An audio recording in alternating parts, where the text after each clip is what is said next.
चलिएगा, आते हैं यांत्रिक कर रहे हैं कि पटना में आए हाँ आप। पटना आ चुके हैं, कोई दिक्कत वाली बात नहीं है, सब अब क्लास जो है कि रेगुलर होगा। यांत्रिक तरंग की बात करते हैं। यांत्रिक तरंग देखिएगा, इससे पहले हम लोग जो है कि आपको बात कर लिए थे कहाँ से, देखिएगा हम लोग जो बात किए थे विद्युत चुंबकीय तरंग। विद्युत चुंबकीय तरंग में हम लोग जो है कि आपको गामा किरण को बात कर लिए थे, एक्स किरण को बात कर लिए थे, परावैंगनी के बारे में, दृश्य के बारे में, अवरक्त के बारे में, सूक्ष्म के बारे में और रेडियो के बारे में, ये सब के बारे में हमने आपको बात कर लिया था। हमने आपको बताया था कि गामा से आप रेडियो के तरफ जाएंगे तो उसका वेवलेंथ क्या होगा, वेवलेंथ जो है कि इंक्रीज होगा, मतलब बढ़ते हुए इसका वेवलेंथ जो है कि आपको आएगा। मतलब गामा से अगर रेडियो की तरफ जाएंगे तो सबसे ज्यादा वेवलेंथ की अगर बात करेंगे, सबसे ज्यादा वेवलेंथ किस तरंग का होगा, इसमें से जितना लिस्ट दिख रहा है रेडियो तरंग का। रेडियो का सबसे अधिक होगा। और सबसे कम की बात करेंगे, वेवलेंथ तरंग दैर्घ्य किसका होगा सबसे कम, गामा।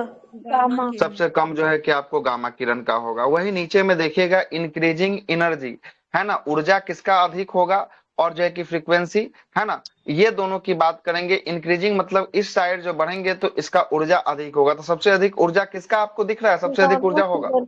गामा का होगा। और सबसे कम ऊर्जा की बात करेंगे, सबसे कम रेडियो। ऊर्जा किसके पास होगा, रेडियो रेडियो के पास तरंग। होगा। वही अगर फ्रीक्वेंसी की बात करेंगे, सबसे कम फ्रीक्वेंसी किसके पास होगा,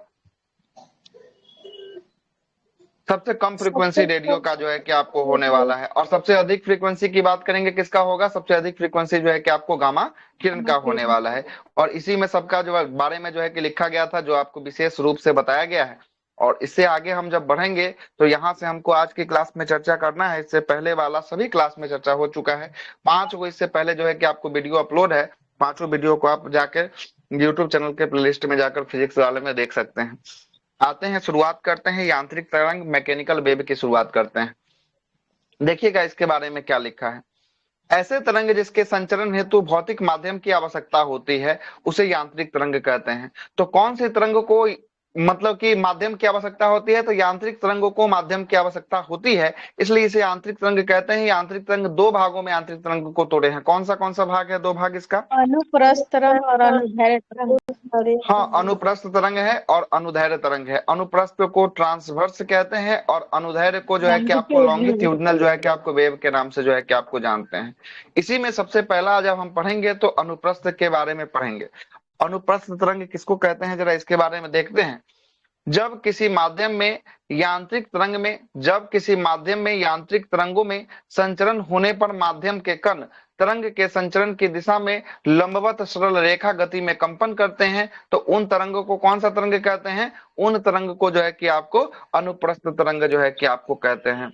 तो अनुप्रस्थ तरंग देखिएगा यहाँ क्या बोल रहा है, जब किसी माध्यम के भौतिक तरंगों के संचरण में माध्यम के कण तरंग और संचरण की दिशा में क्या हो, संचरण की दिशा में लंबवत सरल रेखीय गति से कंपन करे, उसे तरंग को ही क्या कौन सा तरंग कहते हैं, अनुप्रस्थ तरंग के नाम से जो है कि आपको जानते हैं। अब आते हैं अनुप्रस्थ का एग्जाम्पल की बात करेंगे। अनुप्रस्थ तरंग का एग्जाम्पल कौन सा होगा, डायरेक्ट प्रश्न यहीं से सवाल निकालेगा। सबसे पहला पूछेगा कि स्थिर जल में जब पत्थर फेंकते हैं, जब जल स्थिर है उसका एक पत्थर फेंकेगा तो एक ऐसा कंपन देखिएगा, ऐसा कंपन होता है, ऐसा कंपन, जी सर। यही कंपन जो है कि कैसा तरंग का एग्जाम्पल है, ये कंपन अनुप्रस्थ। अनुप्रस्थ तरंग का एग्जाम्पल जो है कि आपको होने वाला है। जैसे अभी देखिएगा टेलीग्राम पे आपका जो है कि लाइव क्लास चल रहा है, देखिएगा माइक जहां पे है ना, वहां पे देखिएगा वाइब्रेशन हो रहा है, वाइब्रेशन हो रहा है। चुप हो जाएंगे तो जो है कि बंद हो जाएगा, और नहीं बोलेंगे तो जैसे जैसे टोन बढ़ेगा वैसे वैसे वाइब्रेशन का लेवल भी बढ़ेगा। तो ये वाइब्रेशन जैसे बढ़ रहा है, ये भी कौन सा तरंग है, अनुप्रस्थ। अनुप्रस्थ तरंग जो है कि आपको होने वाला है। ठीक है, जैसे देखिएगा प्रकाश तरंग की बात करेंगे, प्रकाश देखिएगा, प्रकाश, ये प्रकाश अनुप्रस्थ है। प्रकाश जो है कि आपको अनुप्रस्थ है। साउंड बोले थे ना, साउंड जो होगा ना, साउंड वो अनुदैर्ध्य तरंग होगा, न कि अनुप्रस्थ होगा। ठीक ना, गलती हो गया, साउंड जो है कि कैसा होगा, अनुदैर्ध्य तरंग होगा, न कि अनुप्रस्थ होगा। इसके बाद देखिएगा भूकंपीय तरंग में एक तरंग आता है, पानी वाला। हाँ नदी वाला। देखिए स्थिर जल में पानी पे पत्थर मारने पर जो उत्पन्न तरंग होते हैं, जो स्थिर जल है ना उसमें पानी पे पत्थर मारिएगा तो जो है कि ऐसा क्रम बनता है। और ये तरंग कैसा एग्जाम्पल है, अनुप्रस्थ का ये एग्जाम्पल जो है कि आपको होने वाला है, जिसका अनुप्रस्थ का होने वाला है।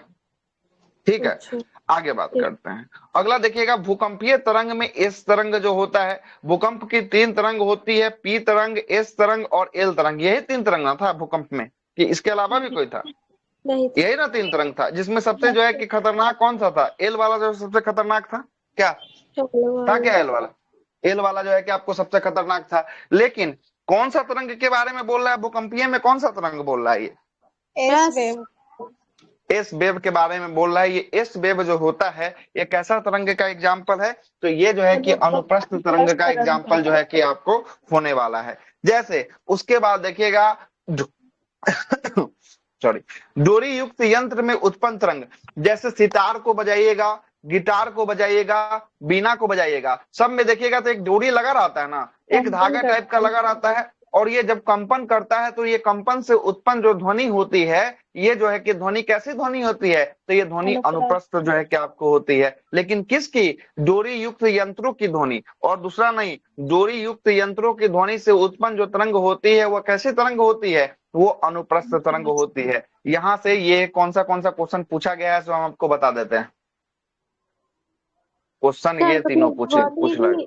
ये मतलब अनुप्रस्थ हो सकता है, ये डोरी वाला नहीं नहीं नहीं नहीं, वो देखिएगा ये जो है कि आपको किससे, तो ये कंपन जो है कि आपको हो रहा है ना सितार की, जो है कि आपको धागा से, जो बीना का धागा है, डोरी है, उससे कंपन होने के बाद ये उत्पन्न हो रहा है। तो उससे कंपन, जब ध्वनि नहीं कंपन हो रहा है, उससे जो है कि आपको धागा कंपन हो रहा है। और धागा जब कंपन हो रहा है तो एक साउंड निकल रहा है ना? तो वही साउंड निकल नहीं रहा है, ये किसके बारे में बोल रहा है? डोरी युक्त यंत्रों के बारे में बोल रहा है ना? जो डोरी युक्त यंत्र है उसको अगर कंपन कराएंगे तो जो कंपन की दिशा होगी वो दिशा अनुप्रस्थ तरंग की जो है कि उदाहरण के एग्जाम्पल होगा, न कि ध्वनि के बारे में यहाँ पे चर्चा कर रहा है। आ रहा है बात समझ में? क्या बोलना चाह रहा है? ये बोलना चाह रहा है वो जो है आपको जो डोरी कंपन करेगा वो डोरी के बारे में जो है कि आपको बोल रहा है। ठीक है, उसके बारे में जो है कि आपको बोला जा रहा है। ठीक, पहला तो हो गया, अनुप्रस्थ खत्म हो गया। दूसरा आते हैं अनुदैर्घ्य के बारे में चर्चा करते हैं। अनुदैर्घ्य क्या बोलता है इधर देखिएगा। अनुदैर्घ्य को क्या कहते हैं? लॉन्गिट्यूडनल वेव के नाम से जो है कि आपको जानते हैं। सुनते रहिएगा। जब किसी माध्यम में तरंगों का संचरण होने पर माध्यम के कण तरंग की गति के दिशा में गति करने लगते हैं, तब उन तरंगों को कौन सा तरंग कहते हैं? तरंगों की दिशा में ही गति करने लगते हैं तो उसे हम लोग कौन सा तरंग? अनुदैर्घ्य तरंग कहते हैं। यहाँ अनुदैर्घ्य के बारे में चर्चा कर रहे हैं, न कि अनुप्रस्थ के बारे में कर रहे हैं। देखिए फिर से, जब किसी माध्यम में तरंग का संचरण होने पर माध्यम के जो कण होते हैं, कण तरंग की गति के दिशा में ही क्या करते हैं? गति करने लगते हैं, तब उसे तरंग को कौन सा तरंग कहते हैं? अनुदैर्घ्य तरंग कहते हैं। अनुदैर्घ्य तरंग के बारे में देखते हैं आगे। तार की एक लंबी जो है कि आपको स्प्रिंग के एक सिरे के दीवार पर जो है कि आपको बांध कर तथा दूसरे सिरे को पकड़कर, है ना, आगे पीछे करने पर स्प्रिंग की लंबाई अनुदिश कंपित होने लगती है या कंपत करने लगती है। ऐसे स्प्रिंग में कैसी तरंग संचरित होती है? ऐसे स्प्रिंग में जो है कि अनुदैर्घ्य तरंग जो है कि संचरित होती है। मतलब कहने का मतलब समझिएगा, कहने का मतलब है कि ये कोई दीवार है, दीवार पे फिक्स कर दिया है स्प्रिंग को, और स्प्रिंग को जो है कि आपको यहाँ से खींच के जो है कि आपको छोड़ रहा है। तो छोड़ने और जो है कि आपको टानने में जो यहाँ पर तरंग उत्पन्न हो रही है, वही तरंग को कौन सा तरंग का है? वही तरंग को अनुदैर्घ्य तरंग के रूप में जो है कि आपको जाना है। ठीक है, अनुदैर्घ्य तरंग में संपीड़न मतलब कॉम्प्रेशन तथा विरलन, है ना, रिफ्रैक्शन का जो है कि आपको प्रतिरूप जो है कि पैटर्न बनता है। मतलब अगर पूछेगा कि संपीड़न और विरलन किस तरंग में जो है कि आपको बनता है, अनुप्रस्थ या अनुदैर्घ्य, किसमें? अनुदैर्घ्य में जो है कि आपको बनता है। ठीक ना, संपीड़न और विरलन का केस जो बनता है वो अनुदैर्घ्य तरंग में बनता है, गति करने से होती है। संपीड़न का वह क्षेत्र होता है जहां माध्यम के कण अत्यधिक क्या हो जाते हैं? संपीड़ित हो जाते हैं, मतलब पास पास एकदम आ जाते हैं। और विरलन का मतलब क्या हो जाता है? जहां दूर दूर जो है कि आपको कण चला गया, उसे क्या हो गया? वो विरलन का जो है कि आपको माध्यम जो है कि आपको हो गया। देखिए यही संपीड़न विरलन है। यहाँ देख रहे हैं ना, यहाँ दोनों एक दूसरे के पास है, और यहाँ पर देखिए दूर है, यहाँ पर दूरी दिख रही है आपको, यहाँ पर दूरी आपको कण का दिख रहा होगा, और यहाँ पे पास। जहां पास आएगा वो केस होगा संपीड़न का, और जहां दूर जाएगा कण वहां केस होगा कौन सा? विरलन का जो है कि आपको केस होने वाला है। ठीक ना, विरलन का केस होने वाला है। आते हैं अनुदैर्घ्य तरंग के उदाहरण की बात करेंगे। अनुदैर्घ्य तरंग में सबसे पहला उदाहरण है, ये बहुत बार एग्जाम में पूछा गया सवाल है, ध्वनि तरंग। ध्वनि तरंग किसका एग्जाम्पल है? ध्वनि तरंग अनुदैर्घ्य तरंग का एग्जाम्पल जो है कि आपको होने वाला है। और ऊपर में देखे थे अनुप्रस्थ वाले में, भूकंपीय तरंग में कौन सा तरंग था? अनुप्रस्थ में बताइए। तरंग। इस तरंग जो है कि आपको था, और यहाँ पर देखिए, यहाँ पर भूकंपीय तरंग में कौन सा तरंग बोल रहा है, यहाँ पर अनुदैर्ध्य वाले में पी तरंग बोल रहा है। मतलब यहाँ से आप क्लियर हो गए कि ये क्वेश्चन जो है कि आएगा तो लगभग लोग जो है कि आपको फंसेंगे। कहने का मतलब है एक भूकंपीय तरंग में एस तरंग हो गया और दूसरा हो गया पी तरंग हो गया। ये एस तरंग जो एग्जाम्पल है ये किसका है, अनुप्रस्थ का एग्जाम्पल है। किसका, अनुप्रस्थ का जो है कि आपको एग्जाम्पल जो है कि आपको होने वाला। जबकि पी तरंग जो एग्जाम्पल है वो किसका एग्जाम्पल है, पी तरंग, वो अनुदैर्ध्य तरंग का जो है कि आपको एग्जाम्पल जो है कि आपको होने वाला है। और यह जो तरंग होते हैं वो सर्पिलाकार स्प्रिंग से उत्पन्न जो है कि आपको तरंग होते हैं। जो स्पाइरल स्प्रिंग जो देखे हैं, जैसे कॉपी आप देखे होंगे स्पाइरल वाला, ऐसा वाला कॉपी देखे हैं, ऐसा वाला, यस सर। वो स्पाइरल जो इसमें मुड़ जाता है दोनों तरफ, वो स्पाइरल जो है स्प्रिंग से उत्पन्न जो तरंग होती हैं, वो तरंग भी कौन सा तरंग होती है, तो वो तरंग भी अनुदैर्ध्य तरंग का एग्जाम्पल जो है कि आपको होने वाला है। ठीक ना, होने वाला है। अब यहाँ क्या बोल रहा है, अनुदैर्ध्य और अनुप्रस्थ दोनों में अंतर की बात कर रहा है। क्या अंतर है, जरा ये देखते हैं दोनों का अंतर। पहला अंतर क्या बोल रहा है, पहला एक साइड है अनुप्रस्थ है, दूसरी साइड है अनुदैर्ध्य है।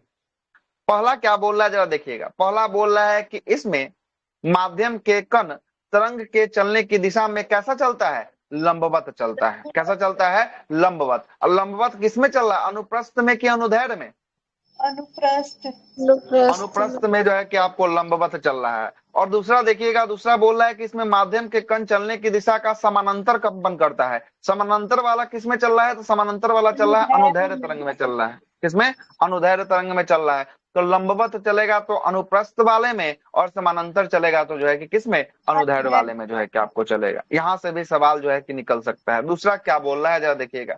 दूसरा बोल रहा है कि ये तरंग श्रृंग और गर्तों का रूप में जो है कि संचरित होती है।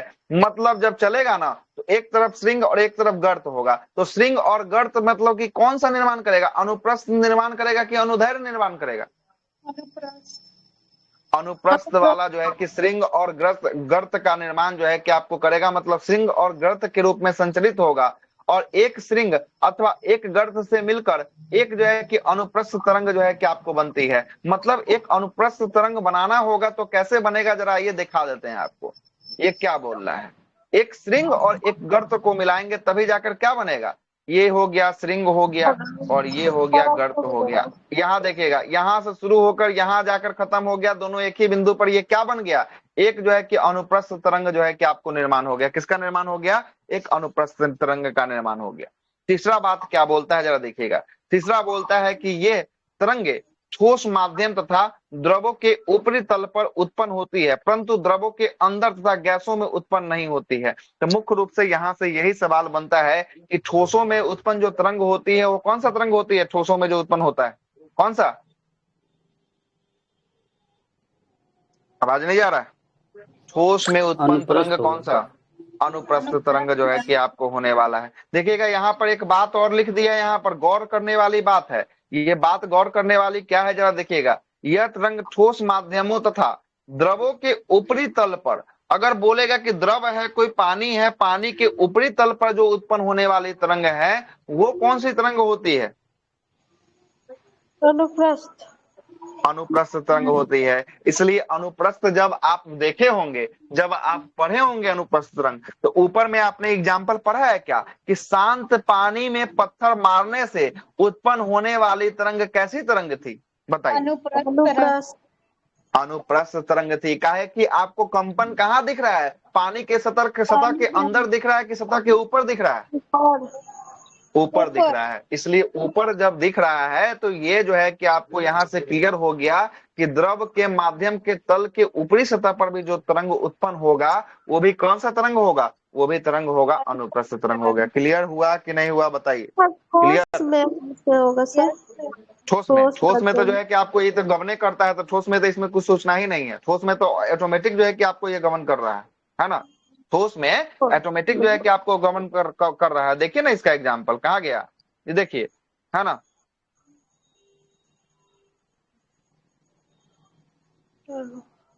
देखिए भूकंपीय तरंग में एस तरंग है, एस तरंग को कौन सा तरंग कहते हैं, सरफेस जो है कि आपको तरंग के नाम से जानते हैं, सतही तरंग के नाम से जानते हैं। सतह या सतह पर कैसा है, सतह इसका ठोस जो है कि पृथ्वी का सतह जो है कि आपको ठोस होने वाला है। यहाँ देखिए, यहाँ जो है कि देखिए, यहाँ डोरी युक्त यंत्रों में उत्पन्न तरंग, सितार गिटार, ये जो है कि डोरी है, कैसा है, ठोस है कि लिक्विड है कि द्रव है कि गैस है, बताइए कौन है, ठोस है ना है। तो यहाँ तो एक ऐसे ही जो है कि गमन कर रहा है, इसमें तो कोई सोचना ही नहीं है। यहाँ द्रव की बात आया है, यहाँ से तो है कि द्रव से एक ही सवाल बन सकता है कि द्रव के ऊपरी सतह पर जो उत्पन्न होने वाला तरंग होगा वो कौन सा तरंग होगा, वो तरंग होगा अनुप्रस्थ तरंग होगा। लेकिन द्रव के अंदर वाले सतह पर क्या उत्पन्न होगा, ये तरंग अनुप्रस्थ नहीं होगा। क्या द्रव के अंदर वाले सतह में ही उत्पन्न नहीं होगा। ठीक है, आइए आते हैं अनुदैर्ध्य की बात करते हैं। देखिएगा, इसमें इसके माध्यम में कणों के तरंग के चलने की दिशा कैसी होती है, तो चलने की दिशा जो है कि आपको समानांतर जो है कि आपको होती है। यहाँ पर देखे हैं लंबवत हो रहा था, और यहाँ देखिए क्या हो रहा है अनुदैर्ध्य में, यहाँ पर हो रहा है समानांतर जो है कि आपको हो रहा है। यह तरंग संपीड़न और विरलन के रूप में संचरित होती है, और यह संपीड़न तथा विरलन से मिलकर क्या बनाती है, ये बनाती क्या है, संपीड़न और विरलन से मिलकर ये बनाती है अनुदैर्ध्य तरंग का निर्माण जो है कि आपको करती है। और यहाँ पर अनुप्रस्थ पढ़ रहे थे तो क्या देखे हैं, किसके माध्यम में चल रहा था अनुप्रस्थ में, श्रृंग और गर्तों के रूप में चल रहा था। किसके माध्यम में चल रहा था,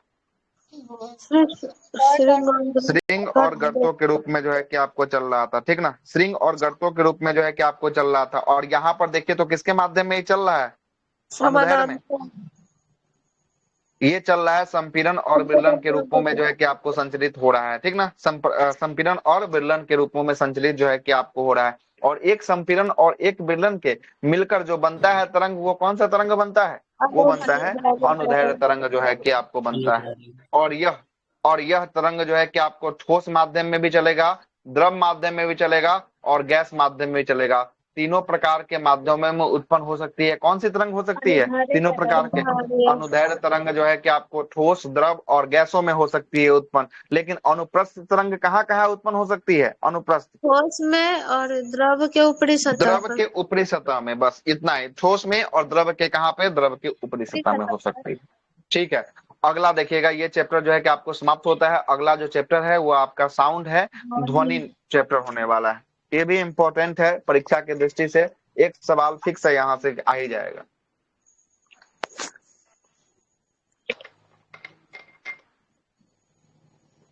आते हैं, शुरू करते हैं, ध्वनि शुरू करें। Yes sir. सर तो ध्वनि को क्यों रखा है सर अनुदैर्ध्य में, क्या ध्वनि तरंग को अनुदैर्ध्य में क्यों रखा है, मतलब आप क्या करना चाह रहे हैं, नहीं समझ रहे हैं आपकी बातों को। सर ध्वनि तरंग पूछता है ना कैसा तरंग है, अनुप्रस्थ या अनुदैर्ध्य, तो आंसर उसका अनुदैर्ध्य लेता है।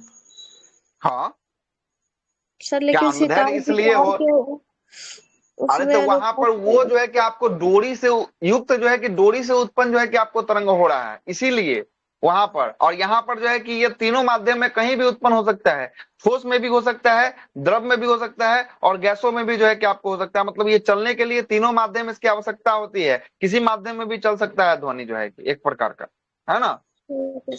यहाँ देखिए, यहाँ पर साफ साफ लिखा है ना नीचे में, ध्वनि तरंग यांत्रिक तरंग होती है, इसे चलने के लिए माध्यम में ठोस, द्रव और गैस की आवश्यकता जो है कि आपको होती है। तीनों माध्यम में जो है कि आपको ये चल सकता है, आवश्यकता होती है। और ये कणों के कंपन के कारण जो है कि क्या होता है, कणों के कंपन के कारण ही जो है कि आपको उत्पन्न होता है। जैसे देखिएगा, घंटी बजाते हैं ना, तो घंटी बजाइएगा तो यहाँ पर जो है कि घंटा होता है, इसको जब टकराता है, इसके कण में टकराते हैं तभी ध्वनि उत्पन्न होते हैं। या कभी जो है कि कोई चीज बजाइएगा तो एक दूसरे के कण जब तक नहीं टकराएंगे तब तक ध्वनि तो उत्पन्न होंगे नहीं। तो यहीं पर यही बात लिखा है कि कणों के कंपन के कारण ही किसका उत्पत्ति होती है, तो ध्वनि की उत्पत्ति जो है कि आपको होती है। ठीक ना, ध्वनि तरंग के रूप में श्रोता के कानों तक पहुंचती है, जिससे कान के पर्दे में, है ना, स्पंदन मतलब कि वाइब्रेशन होता है। और यह ध्वनि जो है कि आपको क्या होता है, ध्वनि का अनुभव जो है कि हमें होता है। क्या होता है, ध्वनि का अनुभव होता है। देखिएगा आगे क्या बोलता है, ध्वनि तरंग, ध्वनि यांत्रिक तरंग अथवा अनुदैर्ध्य तरंग। ध्वनि जो है कि आपको यांत्रिक तरंग में अथवा कौन सा तरंग है, अनुदैर्ध्य तरंग लॉन्गिट्यूडनल वेव का एक प्रकार है। और इसलिए ध्वनि तरंग का संचरण हेतु किसी भी भौतिक माध्यम की आवश्यकता जो है कि आपको होती है। और ये जो है कि आपको ठोस, द्रव और गैस तीनों माध्यम में क्या होता है, तीनों माध्यम में जो है कि आपको संचालित होता है। हो गया, आपका रिजल्ट आ गया, यहाँ से क्लियर हो गया। देख रहे हैं क्या के लिए जो है कि अनुदैर्ध्य में रखा है इसको, है ना, इसीलिए जो है कि आपको रखा है। वायुमंडल तथा किसी अन्य जो है कि माध्यम की अनुपस्थिति के कारण ध्वनि तरंग जो है कि आपको निर्वात में संचरित नहीं हो पाता है। ध्वनि जो है कि आपको कहाँ नहीं जो है कि चलेगा, निर्वात में जो है कि आपको नहीं चलने वाला है। तो यहीं पर यही बात को लिख दिए। सबसे अधिक अगर इसकी चाल की बात करेंगे, कहाँ पे होगा सबसे अधिक ध्वनि की चाल? ठोस में। ठोस में सबसे अधिक होगा। और दूसरे स्थान पे कहाँ होगा ठोस के बाद? फिर क्या? गैस में, द्रव में होगा। कहाँ होगा? द्रव में होगा। और द्रव के बाद जो है कि तीसरे स्थान पे कहाँ होगा? गैसों में होगा। और सबसे कम की बात करेंगे या नगण्य की बात करेंगे, 9 के बराबर या शून्य की बात करेंगे, कहाँ होगा? तो ये जो है कि शून्य जो है कि आपको हो जाएगा निर्वात में, जो है कि आपका शून्य हो जाएगा। ठीक ना, निर्वात में जो है कि आपको शून्य हो जाएगा। देखिएगा, फ्रीक्वेंसी के आधार पर ध्वनि तरंगों का विभाजन किया गया है। मतलब जो आवृत्ति होता है, इस आवृत्ति के आधार पर ध्वनि तरंगों को क्या कर दिए हैं? ध्वनि तरंगों को विभाजित कर दिए हैं। कितने भागों में विभाजित कर दिए ध्वनि तरंगों को? यहाँ पर देखिए 3 भागों में ध्वनि तरंगों को यहाँ पर विभाजित जो है कि आपको कर दिए हैं। वो पहला भाग है श्रव तरंग, दूसरा है अवश्रव तरंग, और तीसरा है पराश्रव तरंग। कौन सा है 3 तरंग? श्रव तरंग और अवश्रव और पराश्रव। पराश्रव तरंग जो है कि आपको होता है, श्रव को कहते हैं ऑडिबल कहते हैं, अवश्रव को इंफ्रासोनिक कहते हैं, और पराश्रव को अल्ट्रासोनिक कहते हैं। कोई दिक्कत यहाँ तक है तो बताइए। नहीं सर।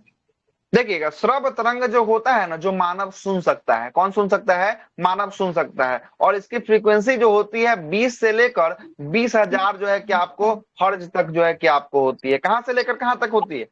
10 से 20,000 हर्ट्ज। 20 से लेकर 20,000 हर्ज तक जो है कि किस तरंग की फ्रीक्वेंसी होती है? श्रव्य। श्रव तरंग की फ्रीक्वेंसी जो है कि आपको होती है। अब श्रव की बात करेंगे, ये जो है कि बिलो होता है 20 हर्ट्ज से, जो है कि आपको क्या होता है? कम होता है। 20 हर्ट्ज से कम किसका होता है? अवश्रव का होता है। और 20,000 जो है कि हर्ज से अधिक जो है कि आपको किसका होता है? 20,000 हर्ज से अधिक पराश्रव का जो है कि आपको होता है। यही बात नीचे में आपको लिखा होगा कि श्रव जो होता है ये 20 से लेकर 20,000 हर्ज को, ये जो है कि बिहार दरोगा के एग्जाम में पूछ दिया था। यही साफ साफ ऊपर वाला न लिख के यही नीचे वाला लिख दिया था। जो सेकेंड शिफ्ट में एग्जाम दिए होंगे उनको अच्छे से पता होगा कि ये क्वेश्चन आ चुका है। ये क्या किया? घुमा दिया। देखिएगा, जैसे हम यहाँ पर घुमा दिए ना, यहाँ 20,000 है ना, यहाँ दिख रहा है आपको 20,000 संख्या? हेलो, दिखा कि नहीं दिखा? 20,000 को है ना, 20,000 को हम जो है कि 20 के लिख सकते हैं। के का मतलब होता है 1000, हजार होता है ना। इसी को बिहार दरोगा में ऊपर वाला चीज को न लिखकर नीचे वाला चीज को लिख दिया। सब जो है कि पगला गया। अब कोई कुछ मार रहा है, कोई कुछ मार रहा है, नीचे वाला जो है कि यही ऑप्शन में जो है कि दे दिया, ऊपर वाला को नहीं दिया। मतलब थोड़ा सा दिमाग लगा दिया। 20 हर्ट्ज तो सही है।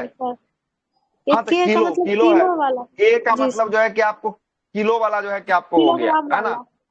हाँ, किलोग्राम का यूट्यूब पे नहीं रहता है। हाँ, यूट्यूब पर जैसे सब्सक्राइबर दिखेगा तो 5.6 के दिखेगा, है ना।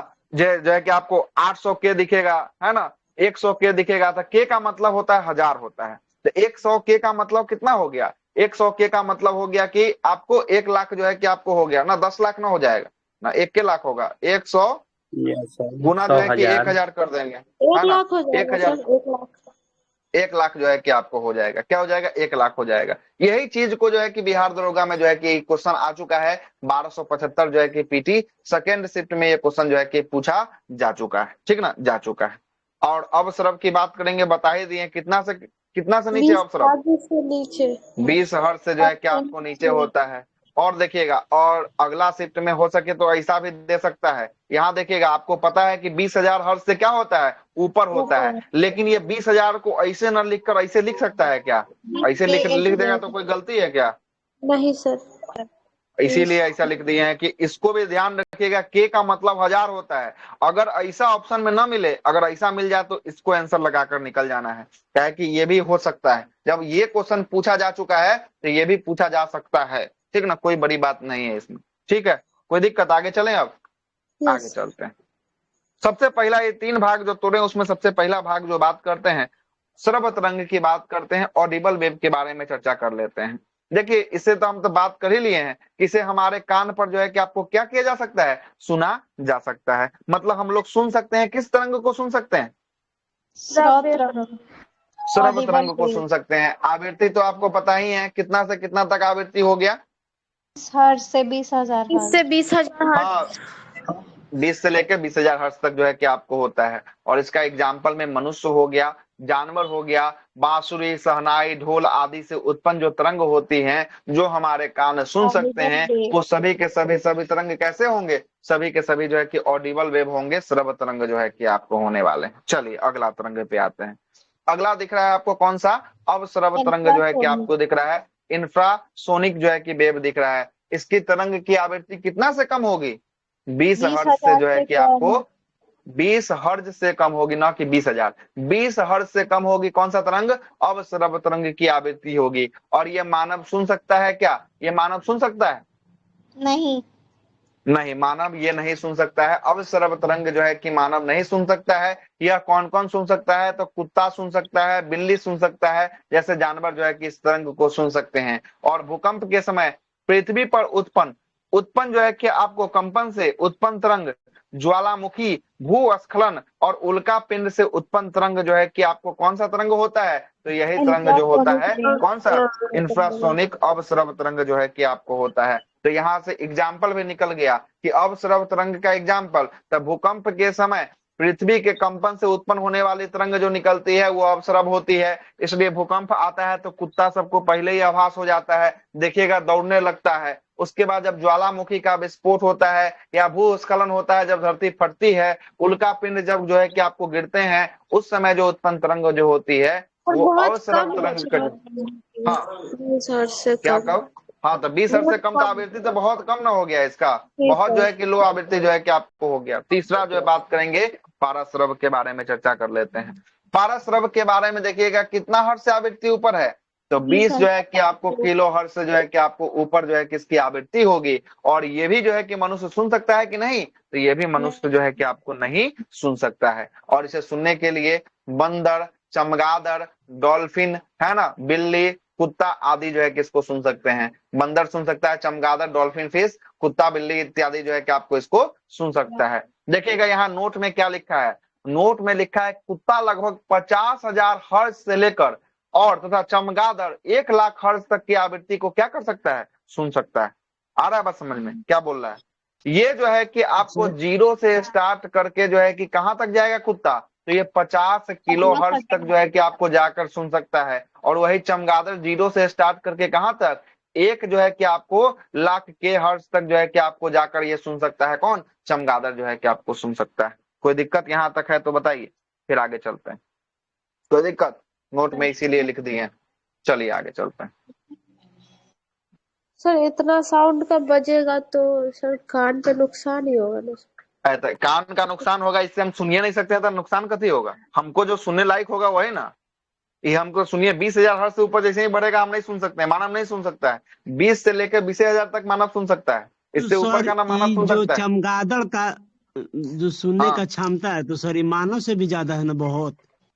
मानव तो कहाँ, मानव कहाँ 20,000 तक लटक जा रहा है, ये 1,00,000 तक जा रहा है। तो बहुत ज्यादा हो गया, 5 गुना हो गया। मतलब सर ये थोड़ा सा भी आवाज निकलेगा तो ये सुन लेगा। थोड़ा सा भी निकलेगा तब भी सुन लेगा फ्रीक्वेंसी, और अधिक से अधिक 1,00,000 तक की फ्रीक्वेंसी निकलेगा तब भी ये सुन सकता है ना? तब भी ये सुन सकता है। ठीक है। सर ज्यादा आवाज हम लोग को सुनाई ही नहीं देगा ना सर। हम सोच नहीं, रहे थे ज्यादा कान फ्रीक्वेंसी, का ये ये फट आवृत्ति है, जाए। आवृत्ति, ये आवाज नहीं है, ये आवृत्ति है, फ्रीक्वेंसी है ना? आवृत्ति है, ये कोनो साउंड नहीं है, आवृत्ति है, फ्रीक्वेंसी अच्छा अच्छा। है ना? देखिएगा, सर अब आते हैं इसका प्रयोग की बात करते हैं। अब पराश्रव का प्रयोग जो है कि कहाँ कहाँ क्या होता है जरा देखिएगा। इसका प्रयोग सबसे पहले सोनार के रूप में किया जाता है। सोनार का पूरा नाम ये भी जो है कि बिहार दरोगा में पूछा जा चुका है, क्या होता है पूरा नाम? Sound sound navigation navigation and ranging. हाँ, साउंड नेविगेशन एंड रैंकिंग जो है कि इसका फुल फॉर्म जो है कि आपको होता है। और इसका प्रयोग जो है कि किसको मापने के लिए? समुद्री गहराई की मापने के लिए जो है कि आपको किया जाता है। और जल के भीतर पनडुब्बी का पता लगाने के लिए जो है कि किसका प्रयोग किया जाता है? सोनार का प्रयोग जो है कि आपको किया जाता है। किसका? सोनार का प्रयोग किया जाता है। देखिएगा कैसे पनडुब्बी का पता लगाएगा। देखिएगा, ये सोनार यंत्र है ना? अच्छा अच्छा। ये जो है कि पानी के अंदर जो है कि आपको जाएगा, पानी के अंदर जाएगा ना तो जाने के बाद तो कहीं ना कहीं तो पानी का अंतिम छोर होगा। मान लेते हैं कि अंतिम छोर ये हुआ, ठीक है, अंतिम जो है कि आपको छोर ये हुआ, अंत ये हुआ, ठीक है, मान लेते हैं। अब यहां से सोनार डिवाइस जो अपना तरंग को छोड़ेगा, ये तरंग को छोड़ते छोड़ते छोड़ते छोड़ते यहां तक पहुंचेगा, और पहुंचते पहुंचते ये सतह से टकराएगा ना जी, जी सतह जी। से टकराएगा। सतह से टकराने के बाद जब ये तरंग वापस लौटेगी, तब ये वापस लौटेगी ना, तो वापस लौट के ये फिर से जो है कि सोनार नामक यंत्र को ये अपना सिग्नल देगी। तो इससे माप लेगा कि कहां तक इसकी गहराई है। एक तो इसकी अच्छा गहराई पता चल गया कि पानी कितना गहरा हो गया, जहां से ठीक। टकरा कर ये वापस आ गया, वहां तक जो है कि आपको नाप लिया यंत्र से कि कितना अंदर तक गया है और टकरा के ये बाहर आया है, हो गया, इसकी गहराई नापा गया। दूसरा क्या बोला है, पनडुब्बी की पता लगाने के लिए। देखिएगा, अब मान लेते हैं कि ये सुनार है और यहाँ पर एक पनडुब्बी है, जो पनडुब्बी पानी के अंदर जो है कि एक पनडुब्बी जो है कि यहाँ पर होने वाला है, ठीक ना। पनडुब्बी जो है कि यहाँ पर जो है कि मान लीजिए कि यहाँ पर पनडुब्बी है, तो ये सोनार नामक यंत्र जो आपको पराश्रव जो है कि आपको ध्वनि को जब छोड़ेगा, तब ये जो है कि आकर ये इस सतह से न टकरा कर किसे टकरा जाएगा, ये टकरा जाएगा, आधा तरंग जो है कि आपको पनडुब्बी से टकरा कर वापस लौट जाएगा, और आधा तरंग ये अंतिम छोर से टकरा कर वापस लौट जाएगा। तो जहां पर ये टकरा कर ये लौटा, तो यहां देख लेगा कि अच्छा यहाँ पर कोई ना कोई जो है कि आपको वस्तु है, कोई ना कोई चीज है, जिससे ये पता लग जाएगा कि यहाँ पर कुछ ना कुछ होने वाला है, जिससे ये पनडुब्बी का भी क्या कर लेगा, पता जो है कि आपको लगा लेगा, ठीक ना, पता जो है कि आपको लगा देगा। आगे आप समझ में क्या कहना चाह रहा तो है सर सोनार नामक ये यंत्र। पनडुब्बी से जैसे टकराएगा तो मतलब कोई भी जहाज हो तो वहां से हम्म। साइड करेगा ना वो? नहीं नहीं, पनडुब्बी तो खुफिया होता है, इसको जो है कि टकराएगा तो पता चल जाएगा कि कोई जो है कि पनडुब्बी यहाँ पर जो है कि आपको होने वाला है। ये टकरा कर जो है कि फिर अच्छा सिग्नल देगा किसको, सोनार को, ये फिर सिग्नल देगा कि यहाँ पर कुछ ना कुछ होने वाला है। तो सोनार जो है कि आपको फिर जो है कि बताएगा कमांड को, फिर सेना अपना जो है कि पनडुब्बी भेज के इसको मारेगा, जो करना होगा करेगा, है ना। अच्छा अच्छा ये तो जो है कि आंतरिक खबर हो गया, है ना। यहाँ तक मतलब कि पहुंचेगा, यहाँ से टकरा कर वापस जाएगा, जिससे इसकी पता चल जाएगी कि कहाँ पर ये पनडुब्बी होने वाला है। क्लियर, जी। आगे आइएगा, एक अगला होता है देखिएगा। सर पेरिस्कोप जो मतलब नीचे के मतलब समुद्री जहाज से ऊपर का वस्तु देखते हैं ना। अच्छा, अब पेरिस्कोप जो है कि वो आगे आएंगे तो उसको भी चर्चा कर देंगे, पेरिस्कोप क्या होता है, ठीक ना। आगे देखिएगा, पेरिस्कोप का जो होता है ना, इसी में जो है कि पनडुब्बी में जो है कि आपको मुहबा पे ना जो है कि आपको लगा होता है, यहाँ पर जो है कि पेरिस्कोप लगा होता है, और यहाँ से मिरर जो है कि रिफ्लेक्ट करता है, जिससे अंदर में जो है कि आपको मशीन को जो है कि इमेज जो है कि आपको प्राप्त होगा। आगे दिया ही होगा उसके बारे में, ठीक पेरिस्कोप है के सर बारे ठीक में, है ठीक। है ना। देखिएगा, आगे बोलता है, आगे बोलता है कौन सा तरंग चल रहा है ये, है ना, पराश्रव चल रहा है ना, पराश्रव का पारास्वत रंग है सर जी।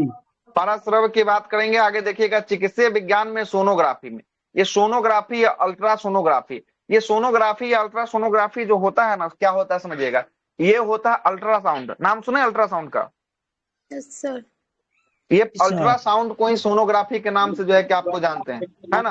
अब जो हो गया ना, अब सोनोग्राफी होता है, अब अल्ट्रासाउंड का नया जो है कि आपको हो गया। अब जो है कि पहले जो अल्ट्रासाउंड होता था, कल होकर उसकी रिपोर्ट आती थी, अब वैसा नहीं है। अब जो है कि आपको डायरेक्ट जो है कि आप डॉक्टर के पास जाइएगा, जस्ट सेकंड में जो है कि आपको सब कुछ देख उख के जो है कि ऊपर से ही जो है कि आपको करके वो देख लेगा, पूरा मशीन जो है कि इक्विपमेंट लगा हुआ है, सब कुछ करके जो है कि आपको देख लेगा। तो ये सोनोग्राफी या अल्ट्रासोनोग्राफी में किस तरंग का प्रयोग किया जाता है, पराश्रव पारास्वत। पराश्रव तरंग का प्रयोग किया जाता है। ये भी क्वेश्चन जो है कि आपका बिहार दरोगा में पूछा जा चुका है, ठीक ना, पूछा जा चुका है।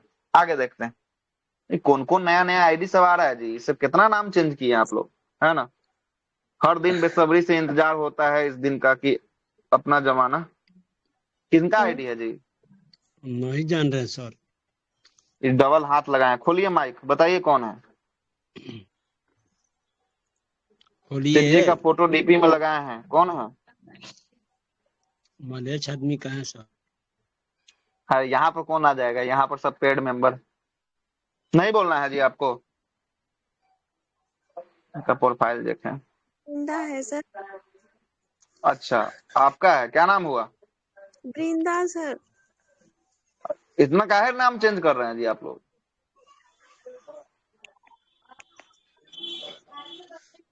ठीक लग रहा है नाम चेंज कर रहे हैं, पेड ग्रुप में हो है तब भी नाम मत चेंज किए इतना, है ना। आप भी उस दिन टेस्ट चला दिए थे मेन ग्रुप में, है ना। टेस्ट वेस्ट मत चलाया कीजिए, हम आपको बता रहे हैं, नहीं, कोई भी लोग यहाँ। अब वो पता नहीं क्यों कौन था, राधे कृष्णा नाम का आपका ही आईडी है ना दूसरा। नहीं सर, वो मेरी सिस्टर थी ना, उसको पता नहीं था कि हम ये क्लास पेड क्लास है। वो लगा रही थी अपने ग्रुप में, लग गया सर उसमें। सॉरी सर, वो हमको अच्छा, बोले कि सर हमको मैसेज किए थे। हाँ उसको मैसेज किए थे कि पागल हो गई हो क्या, कि दिमाग नहीं है कि चला रही हो इसमें, तो बोली सॉरी, नहीं, है ना। नहीं सर।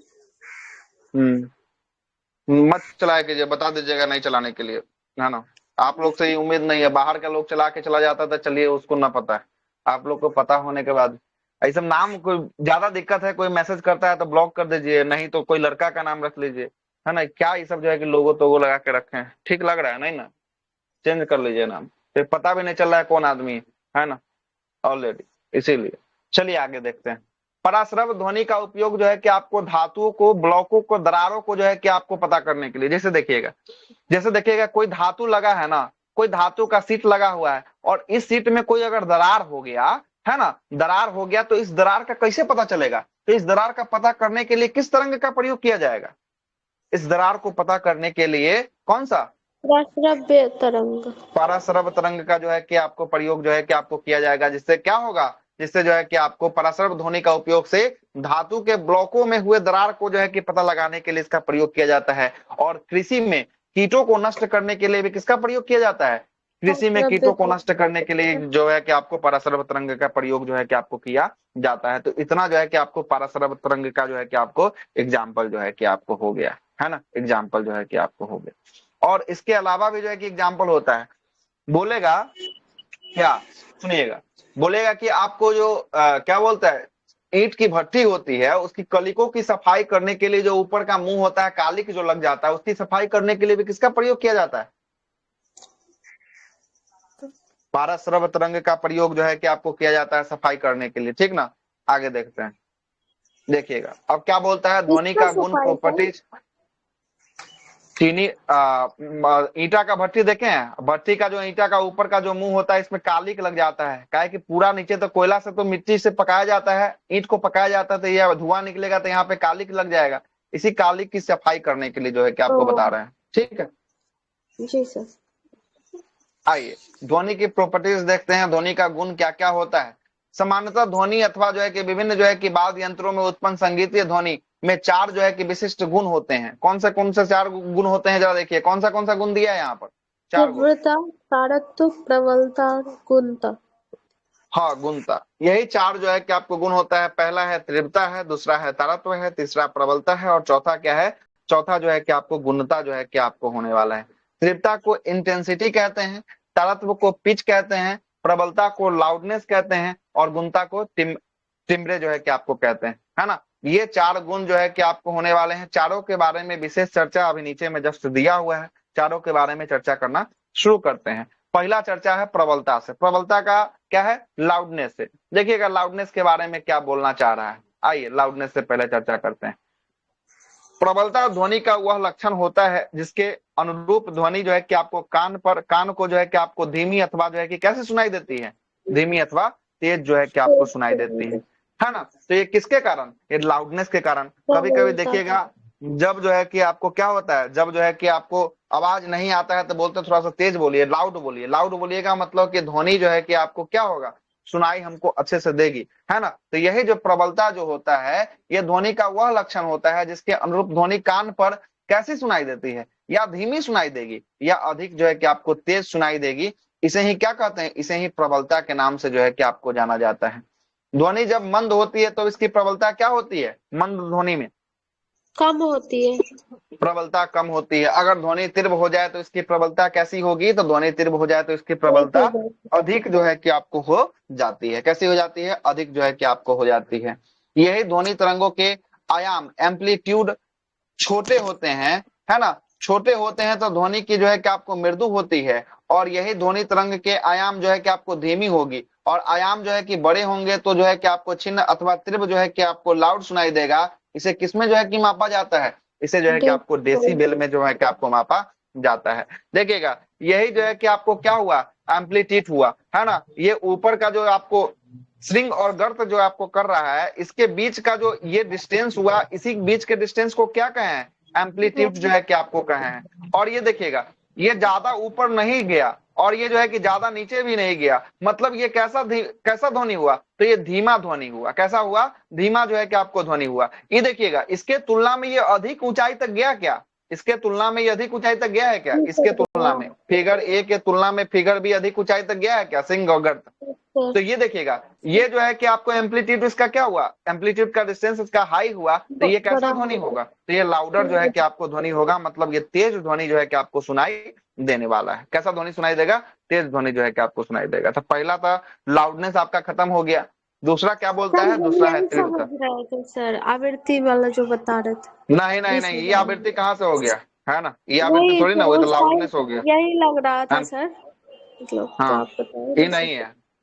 तब तो उतर जो है कि आपको आवृत्ति जो है कि तो फिर सुनाई तो देवे करेगा, चाहे वो कितना का भी काहे नहीं हो, है ना? ये चीज थोड़ी ना है। दूसरा क्या बोलता है? तीव्रता बोल रहा है। इंटेंसिटी क्या होता है? किसी एकांक क्षेत्रफल से एक समय में प्रवाहित होने वाली ध्वनि की ऊर्जा तीव्रता कहलाती है। मतलब समझिएगा क्या बोल रहा है। किसी एकांक क्षेत्रफल, कोई एकांक एक क्षेत्रफल है और इस क्षेत्रफल से एक ही समय में प्रवाहित होने वाली ध्वनि की ऊर्जा को ही क्या कहते हैं? ध्वनि की ऊर्जा को ही जो है कि आपको तीव्रता के नाम से जो है कि आपको जाना जाता है। और तीव्रता एक भौतिक राशि है जो तरंग द्वारा ऊर्जा का हस्तांतरण की दर को जो है कि आपको व्यक्त करती है। मतलब ऊर्जा कैसा हस्तांतरण हो रहा है, इसका दर क्या है, तेज है, धीमा है, कमजोर है, इसके दर को जो है कि आपको कौन बताता है? तो ये तीव्रता जो है कि आपको बताता है। और ध्वनि की प्रबलता, ध्वनि की तीव्रता के साथ साथ कान को जो है कि आपको क्या होती है? कान की सुग्राहिता पर भी जो है कि आपको निर्भर जो है कि आपको करती है। ये क्वेश्चन आ चुका है डायरेक्ट एग्जाम में। कहां से क्वेश्चन बना है? यही जो है कि डायरेक्ट क्वेश्चन बना हुआ है। आइए हम अंडरलाइन कर देते हैं, देख लीजिएगा कौन क्वेश्चन बना है। यही सेम क्वेश्चन बनाया गया है ना। देखिएगा यहाँ से, ध्वनि की प्रबलता, है ना, ध्वनि की तीव्रता के साथ साथ किसके जो है कि आपको सुग्राहिता पर निर्भर करता है? तो यहाँ पर ऑप्शन था कान था, है ना। तो कान के सुग्राहिता पर जो है कि आपको निर्भर करता है। डायरेक्ट यहाँ से यहाँ डायरेक्ट उठा के लाइन जो है कि सवाल बना हुआ है। ध्वनि की तीव्रता जो है कि आपको किसमें व्यक्त की जाती है? मतलब मीठा पतला। सुग्राहिता मतलब कि सुनने योग, है ना। सुग्राहिता मतलब क्या? सुनने योग। मतलब कि ज्यादा होगा तो कम सुनने योग होगा, कम होगा तो कम ज्यादा सुनने योग होगा। देखते हैं, कोई कोई जो है कि साउंड जो है कि बजा देता है डीजे में, है ना, तो वो साउंड क्या बजता है आपको पता ही नहीं चलेगा। और कोई कोई जो है कि रेडियो में बजता है तो मीठा साउंड होता है तो आपको अच्छा सुनाई देता है। तो वही कह रहा है क्या? सुग्राहिता पर निर्भर करता है। साउंड बज रहा है लेकिन पता ही नहीं चल रहा है ना क्या बज रहा है। समझ रहे हैं बात? यही चीज बोल रहा है। और ध्वनि की तीव्रता जो है कि किस में? ध्वनि की तीव्रता जो है कि आपको बेल या डेसीबेल में जो है कि आपको व्यक्त की जाती है। और तीव्रता को हम किस में व्यक्त करते हैं? तीव्रता को डेसीबेल या बेल में जो है कि आपको व्यक्त करते हैं। और बेल का मात्रक क्या होता है, या ध्वनि की तीव्रता का मात्रक होता है बेल या वाट पर मीटर स्क्वायर होता है। क्या होता है? बेल या वाट पर मीटर स्क्वायर या डेसीबेल कहते हैं। यह जो है किसका क्या होने वाला है? अन्य मात्रक होने वाला है। और एक बेल में कितना डेसीबेल होता है? एक बेल में, एक बेल में जो है कि आपको 10 डेसीबेल जो है कि आपको होता है। दो गो गुण आपका खत्म हो गया, एक प्रबलता खत्म हो गया, दूसरा तीव्रता खत्म हो गया। तीसरा कौन है? तरत्व है। कौन है? तरत्व है। तरत्व से बहुत बार सवाल निकाला है, रेलवे में तो बहुत बार सवाल जो है कि आपको निकाल दिया है तरत्व से। देखिएगा तरत्व क्या बोलता है। किसी ध्वनि की पतलापन या मोटापन, मतलब कि कोई ध्वनि पतला है या कोई ध्वनि मोटा है, ये किस पर निर्भर करता है? तारत्व पर। इसके तारत्व पे, पिच पे निर्भर जो है कि आपको करता है। किसी ध्वनि का पतलापन या मोटापन तारत्व कहलाता है। तारत्व जो है कि आवृत्ति, फ्रीक्वेंसी पर निर्भर करता है कि नहीं करता? बहुत बारी सवाल आया, VVI सवाल है। तारत्व जो है कि आपको फ्रीक्वेंसी पर निर्भर करता है या नहीं करता? डायरेक्ट यही जो है कि सवाल पूछेगा, यस या नो, है ना। या तारत्व जो है कि किस पर निर्भर करता है? तो फ्रीक्वेंसी पर निर्भर करता है। किस पर निर्भर करता है? फ्रीक्वेंसी पर निर्भर करता है। ध्वनि की आवृत्ति जितना अधिक होगी तरत्व भी क्या होगा? तरत्व भी उतना ही अधिक होगा। ये भी सवाल आ चुका है। और ऊंचा होगा। और आवाज जो है कि कैसी होगी? फ्रीक्वेंसी अधिक होगी तो आवाज कैसा? पतले। आवाज जो है कि पतली होगी। कैसा होगा? फ्रीक्वेंसी अधिक होगी तो आवाज पतली होगी। और आवृत्ति जो है कि आपको कम होगी तो तरत्व जो है कि कम होगा तो आवाज कैसा होगा? आवाज जो है कि आपको मोटा होगा। आवृत्ति अधिक होने से आवाज पतली होती है और आवृत्ति कम होने से आवाज कैसी होती है? आवाज जो है कि मोटी होती है, बेसुरा आवाज जो है कि आपको होती है। देखिए जैसे का सीटी का जो है कि आवाज, देखिएगा सीटी का आवाज कैसा होता है? हाई फ्रीक्वेंसी का होता है, एकदम जो है कि हाई फ्रीक्वेंसी होता है। और ढोलक का आवाज देखिएगा कैसा फ्रीक्वेंसी होता है, इसका आवाज जो है कि आपको लो फ्रीक्वेंसी का जो है कि आपको होता है। कैसा होता है? लो फ्रीक्वेंसी का जो है कि आपको होता है। और चौथा हो गया गुणता या टिम्ब्रे, है ना। देखिएगा गुणता संगीतक जो है कि स्वर का यह लक्षण होता है जिसके कारण, है ना, भिन्न भिन्न जो है कि वाद्य यंत्रों से उत्पन्न समान तरत्व तथा समान प्रबलता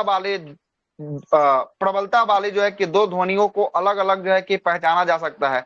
मतलब कौन सा ध्वनि, मतलब कोई जो है कि सेम प्रबलता की ध्वनि बज रहा है, सेम तरत्व का ध्वनि बज रहा है, लेकिन पहचान कैसे करेंगे? तो यही गुणता के कारण जो है कि पहचान करेंगे कि यह जो है कि सितार से बज रहा है, यह गिटार से बज रहा है, यह बांसुरी से बज रहा है। इसकी पहचान जो है कि इसकी गुणता से होती है। और यह दो ध्वनि के बीच का क्या करता है? अंतर को स्पष्ट करता है। किसको अंतर को स्पष्ट करता है? दो ध्वनि के बीच के अंतर को स्पष्ट कौन करता है? तो ये करता है गुणता करता है, जिसको टिम्बे कहते हैं। ठीक है, देखिएगा अब यहां से सवाल निकालेगा कि कुछ कुछ फ्रीक्वेंसी आपसे पूछेगा, डेसिबल में कितना साउंड जो है कि आपको निकालता है।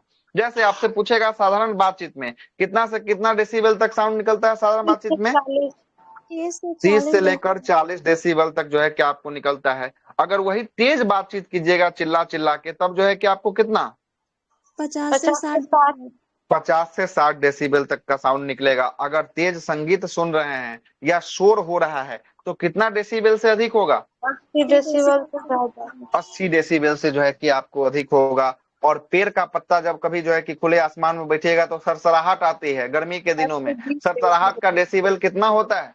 10 से 20 10 से 20 डेसिबल जो है कि आपको होता है। और वही जो है कि पुलिस का, एम्बुलेंस का या पुलिस का सायरन जो हम लोग देखते हैं उसका डेसिबल की बात करेंगे, कितना डेसिबल का साउंड वो जो है कि छोड़ता है? 110 से लेकर 120 डेसिबल का साउंड जो है कि आपको छोड़ता है। इसलिए जो है कि 2-3 किलोमीटर पीछे भी जो है कि एम्बुलेंस का सायरन जो है कि बजेगा या पुलिस का सायरन बजेगा तो आपको सुनाई दे देगा। काहे कि इसका डेसिबल कितना है, देख रहे हैं ना, 110 से 120 डेसिबल का जो है कि आपको होता है। और वही जेट विमान की बात करेंगे, जेट विमान जो ऊपर उड़ते उनका कितना डेसिबल होता है? 150 डेसिबल। 150 जो है कि 140 से लेकर 150 डेसिबल का साउंड जो है कि उत्पन्न करता है। लेकिन देखिएगा एक WHO संस्था है, इसने मानक अपना दिया है, कितना डेसिबल तक का मानक दिया है इसने अपना? 45 डेसिबल। ये आ चुका है ऑलरेडी, बिहार एसआई में पूछा जा चुका है कि WHO ने कितना डेसिबल तक को जो है कि सुनने योग्य माना है, मानव के लिए सबसे उपयोगी माना है, तो कितना डेसिबल को माना है? 40 डेसिबल। 45 डेसिबल को जो है कि आपको माना है। देखिएगा नीचे क्या दिया है, 75 डेसिबल से अधिक की तीव्रता वाले ध्वनि मानव जो है कि स्वास्थ्य पर कैसा प्रभाव डालते हैं? तो 75 जो है कि डेसिबल से अधिक होगा तो नकारात्मक जो है कि प्रभाव डालेगा, मतलब अच्छा प्रभाव जो है कि आपको नहीं डालेगा। मतलब अगर आपको सुनना है तो कितना डेसिबल से कम आप सुनिए? 75 डेसिबल से कम आप जो है कि आपको सुनिए। और सबसे बेस्ट WHO के द्वारा कितना बताया गया? तो ये 45 डेसिबल बताया गया। कितना डेसिबल बताया गया है? 45 डेसिबल जो है कि आपको बताया गया। ठीक है, आगे देखते हैं। 80 डेसिबल से अधिक तीव्रता को ध्वनि का क्या माना गया है? शोर माना गया है, नॉइज जो है कि आपको कहा गया है। 80 डेसिबल से अधिक जब भी होगा तो ये कैसा माना जाएगा? ये शोर माना जाएगा, नॉइज जो है कि आपको माना जाएगा। ध्वनि की चाल वायु की बात करेंगे, वायु में कितनी होती है ध्वनि की चाल? 332 मीटर। चलिएगा, ध्वनि की चाल वायु में 332 मीटर पर सेकेंड होती है। और ध्वनि वायु में जो है कि 1 सेकेंड में कितना चलता है? 1 सेकेंड में 30 मीटर। 332 मीटर जो है कि आपको 1 सेकेंड में ये ट्रेवल कर जाती है। मतलब 1 सेकेंड में ध्वनि जो है कि ट्रेवल कर जाती है कितना मीटर? 332 मीटर जो है कि आपको ध्वनि जो है कि आपको ट्रेवल जो है कि आपको कर जाती है। अब देखिएगा वहां आवृत्ति के आधार पे बांटे थे, अब यहाँ पर किसके आधार पे ध्वनि को 3 भागों में बांटे हैं? चाल के आधार पर। चाल के आधार पे। चाल के आधार पे ध्वनि को कितने भागों में विभक्त किया गया है, कितने भागों में बांटा गया है?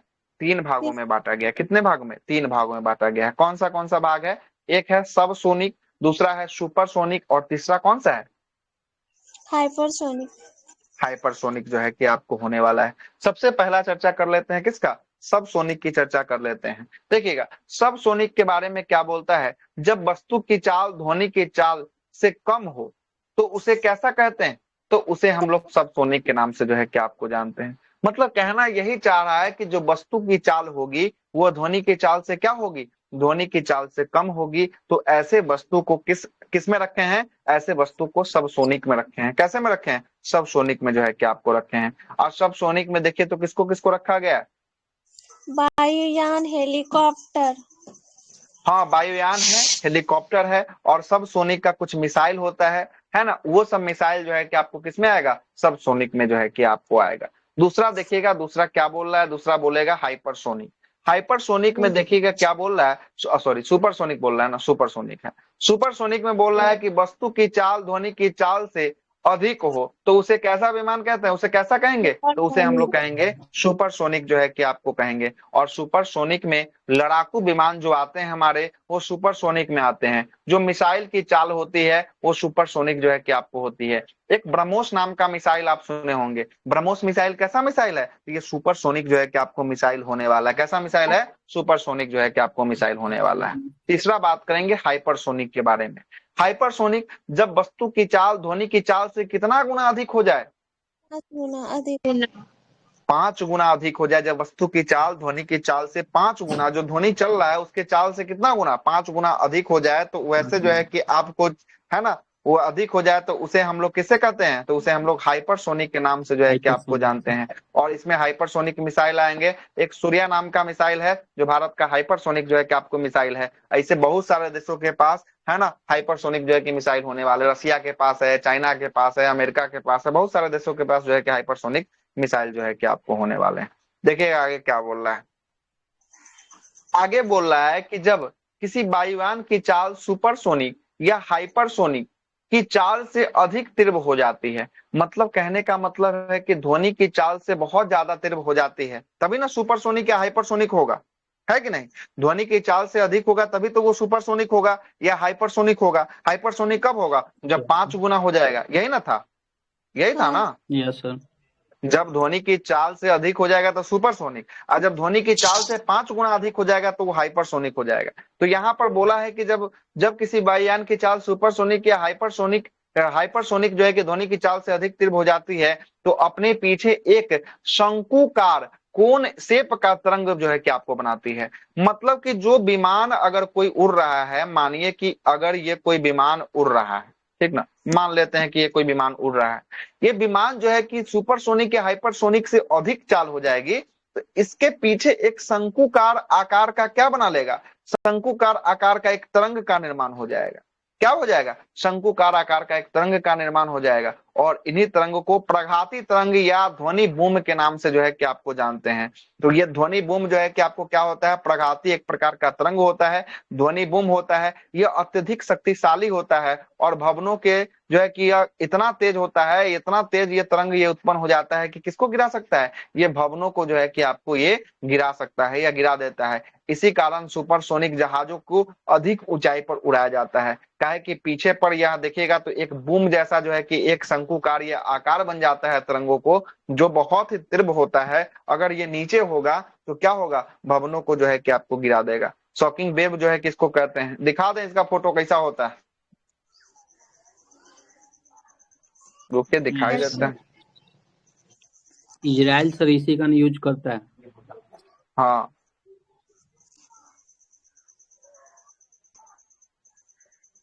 अच्छा,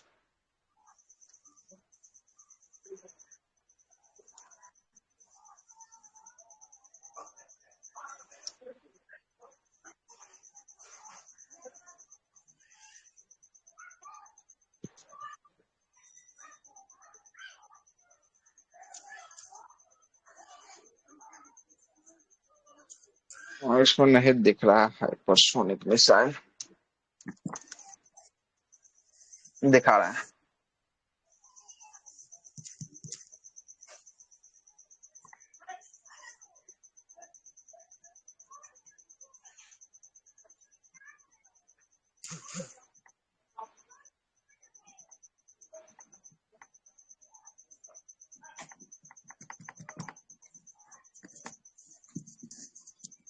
देखिए इसी में जो है किस टाइप का जो है कि आपको बनता है, देख रहे हैं ना, ये पीछे में तरंग जैसा आपको वेव जैसा बना हुआ है, इसी टाइप का जो है कि आपको बनता है।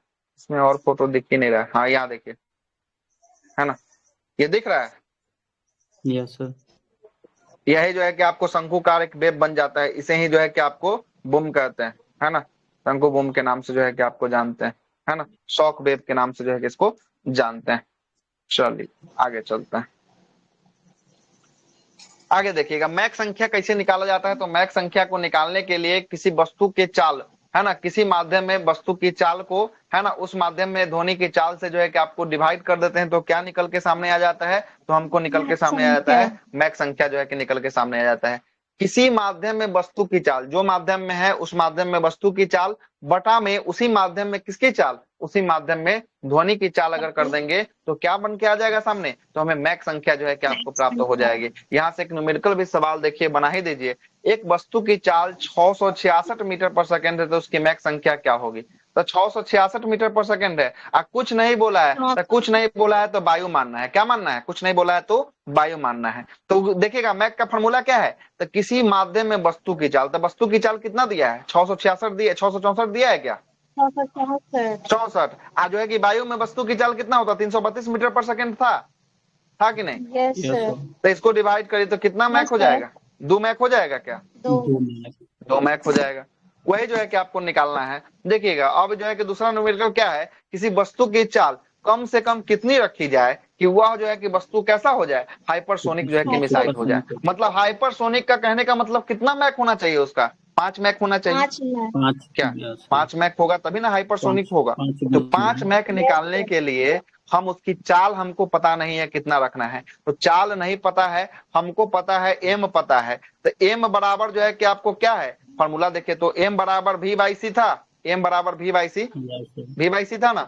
तो हमको एम पता है, तो एम कितना है, एम जो है कि हमको पता है हाइपरसोनिक बनाना है तो हमको 5 मैक रखना हो गया। भी तो हमको पता नहीं है तो भी के जगह एक्स रख लीजिएगा। और सी हमको पता है, सी जो है कि हमको पता है वायु का चाल, हाँ 332 जो है कि आपको रखेंगे, इसको डिवाइड कर दे, इसको मल्टीप्लाई करना पड़ेगा। 332 जो है कि आपको गुना जो है कि 5 कर लीजिएगा तो कितना आ जाएगा, या 332 गुना 5 जो है कि कर लीजिएगा तो 5 गुना 10 0, उसके बाद जो है कि आपको 1660 जो है कि आपको आ जाएगा, 1660 जो है कि आपको आ जाएगा। तो यहाँ पर एक्स की संख्या फाइंड हो गया। तो मतलब किसी वस्तु का चाल अगर 1660 हो, किसी वस्तु का चाल अगर 1660 हो तो वो किस प्रकार का हो जाएगा, तो वो हो जाएगा हाइपरसोनिक जो है कि आपको मिसाइल के रेंज में जो है कि आपको आ जाएगा। तब अब निकाल लीजिए, अब 1660 रख के निकाल लीजिए, देखिए 5 मैक आता है कि नहीं आता है, आपके भी तसल्ली के लिए वो निकाल देते हैं, है ना, निकाल देते हैं, निकाल लीजिए। आइए रखिए, 1660 था ना, 1660 भागा 332 डिवाइड कर लीजिए, आ जाएगा 5, आएगा क्या 5, यस सर। सर 3 पचे 15, 3 पचे 15 तक कटिए गया 1500, 3 32, अब 32 आ गया, 32 गुना 5 कर लीजिए, 32 गुना 5 करिए तो कितना है 160 आ जाएगा, 160 है ना 160। तो 1500 नहीं हुआ 160 मतलब 1660 हो गया, हुआ ना 1660। 5 मैक जो है कि इसका स्पीड फाइंड आ गया, है ना, 5 मैक आ गया। आगे चलते हैं, तो यहां से भी आप मैक निकाल सकते हैं, मैक की संख्या निकाल सकते हैं। आगे देखिएगा, देखिएगा यहाँ पर क्या दिया है, ध्वनि को प्रभावित करने वाले प्रभावित करने वाले कारण, क्या क्या कारण हो सकते हैं कि ध्वनि को जो प्रभावित कर सकता है। सबसे पहला बोल रहा है दाब, प्रेशर के बारे में बोल रहा है। आइए प्रेशर के बारे में, प्रेशर ध्वनि पर क्या इफेक्ट करता है इसके बारे में जरा देख लेते हैं। सबसे पहला बोल रहा है कि प्रेशर, दाब के बारे में बात करते हैं। दाब ध्वनि के चाल जो है कि आपको दाब पर जो है कोई प्रभाव नहीं पड़ता है। मतलब आपसे ये अगर पूछ लिया जाए कि अगर दाब को बढ़ा दिया जाए तो ध्वनि के चाल में क्या प्रभाव पड़ेगा, तो क्या प्रभाव पड़ेगा अगर दाब को बढ़ा दिया जाए,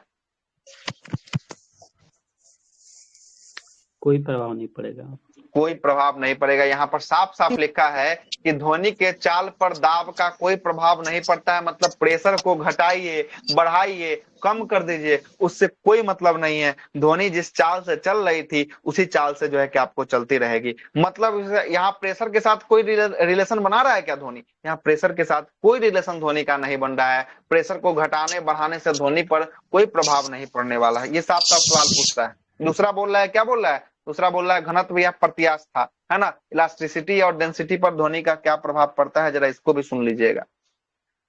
घनत्व और प्रत्यास्था का ध्वनि का चाल पर सीधा प्रभाव जो है कि आपको पड़ता है। प्रत्यास्था बढ़ने से ध्वनि की चाल भी क्या होती है, चाल भी बढ़ जाती है। क्या होती है, बढ़ जाती है। और प्रत्यास्था घटने से ध्वनि की चाल भी क्या हो जाती है, चाल भी घट जाती है। मतलब घनत्व और प्रत्यास्था को बढ़ाएंगे तो ध्वनि की चाल भी बढ़ेगी, और घनत्व और प्रत्यास्था को घटाएंगे तो ध्वनि की चाल भी क्या होगी, ध्वनि की चाल भी घटेगी, मतलब कम हो जाएगी। कोई दिक्कत यहां तक? ऊपर में क्या था, दाब था, दाब पर कोई इफेक्ट पड़ रहा था क्या? दाब पर कोई नहीं। इफेक्ट नहीं पड़ रहा था, जबकि घनत्व और प्रत्यास्था पर एक सीध में इफेक्ट पड़ रहा था। घनत्व प्रत्यास्था बढ़ने पर बढ़ेगा ध्वनि की चाल, और घनत्व प्रत्यास्था घटने पर ध्वनि की चाल क्या होगा, ध्वनि की चाल घटेगा। यही ना था। चलिएगा आगे चलते हैं। आर्द्रता, आर्द्रता ह्यूमिडिटी के बारे में चर्चा कर रहा है। ह्यूमिडिटी, आर्द्रता पर ध्वनि का चाल का इस पर भी सीधा संबंध जो है कि आपको होता है। अर्थात आर्द्रता, आर्द्रता ध्वनि की चाल जो है कि आपको बढ़ जाती है और घटने से घट जाती है। सुनिएगा, मतलब कहने का मतलब है कि आर्द्रता को अगर बढ़ाएंगे तो ध्वनि की चाल भी क्या होगी, ध्वनि की चाल भी अगर बढ़ेगी। अगर आर्द्रता को कम करेंगे तो ध्वनि की चाल भी क्या होगी, ध्वनि की चाल भी जो है कि आपको कम हो जाएगी। आइए देखिएगा, यही कारण है कि बरसात के बाद ध्वनि की चाल बढ़ जाती है, और इसी कारण के बाद जो है कि वर्षा होने के बाद ध्वनि जो है कि हमें कैसे सुनाई देती है, ध्वनि हमें तेज सुनाई देती है। क्या है कि जमीन में क्या हो जाता है, वर्षा जब आती है तो जो निचली परत होती है इसमें आर्द्रता ह्यूमिडिटी बढ़ जाता है, और ह्यूमिडिटी बढ़ेगा तो ध्वनि की चाल कैसे सुनाई देगी, ध्वनि की चाल तेज सुनाई देगी। और ह्यूमिडिटी कमेगा, जब शुष्क हो जाएगा, गर्मी का दिन रहेगा, तो ध्वनि की चाल जो है कि हमें धीमी सुनाई जो है कि आपको देने वाली है ना। इसीलिए देखिएगा कि दिन में जो है कि आपके घर से अगर 2-3 किलोमीटर बाद जो है कि रेलवे स्टेशन है, एनएच है, तो दिन में आपको नहीं सुनाई देगा। वही अगर देखिएगा रात को 10 बजे के बाद जब टेम्परेचर कम हो जाएगा तो जो है कि आपको उसका आवाज सुनाई देगा। या भोर के समय में कोई ट्रेन अगर जाते रहेगा, या एनएच से कोई गाड़ी निकलते रहेगा, तो आपको सुनाई देने वाला है। क्या है कि टेम्परेचर कम होगा, मतलब वायुमंडल में क्या आर्द्रता अगर बढ़ जाएगा, तो आर्द्रता बढ़ेगा तो ध्वनि की चाल क्या हो जाएगी, ध्वनि की चाल बढ़ जाएगी, और बढ़ने से आपको जो है कि दूर तक जो है कि आपको सुनाई देगा। और दिन में जो है कि ह्यूमिडिटी ज्यादा है, ह्यूमिडिटी कम है, सूखा हुआ है, तो इसलिए आवाज आपको कम सुनाई देता है। आते हैं, समझ में आ रहा है कि नहीं, आ रहा है क्लियर? सर। Yes sir. चलिए आगे चलते हैं। तापमान, टेम्परेचर पर क्या इफेक्ट पड़ता है? तापमान तथा ध्वनि की चाल का समानुपाती संबंध जो है कि आपको बढ़ाता है। तापमान बढ़ने से ध्वनि की चाल जो है कि क्या होती है, ध्वनि की चाल जो है कि आपको बढ़ जाती है। बढ़ेगी। तापमान को अगर बढ़ाएंगे तो ध्वनि की चाल भी क्या होगी, ध्वनि की चाल भी आपको बढ़ेगी। जैसे देखिएगा, 1 डिग्री सेंटीग्रेड जो है कि तापमान को बढ़ाने पर ध्वनि की चाल कितना बढ़ जाती है, 0.61 मीटर पर सेकेंड की वृद्धि हो जाती है। मतलब नहीं समझ में आ रहा, अभी न्यूमेरिकल में समझ में आएगा। देखिए कैसे समझ में आएगा।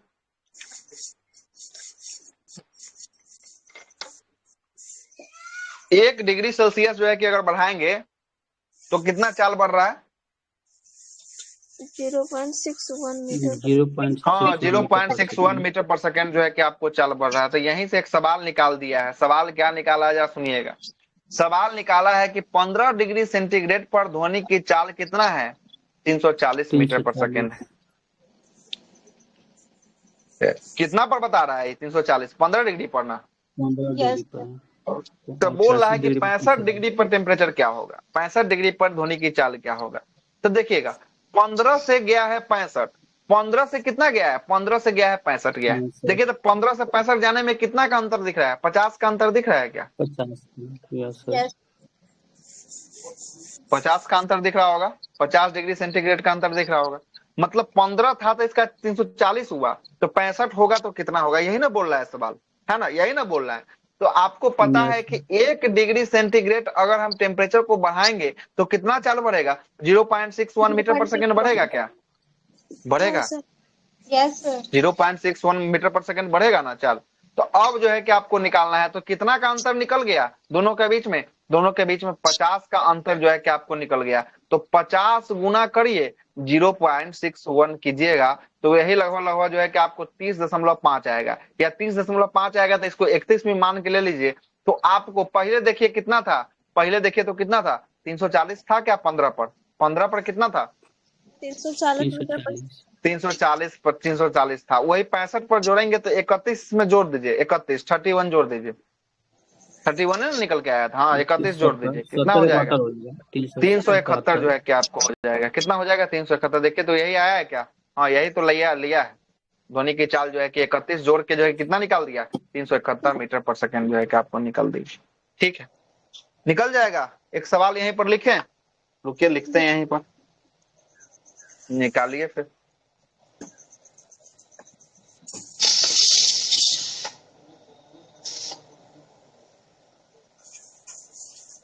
लिखते हैं सवाल, ठीक है।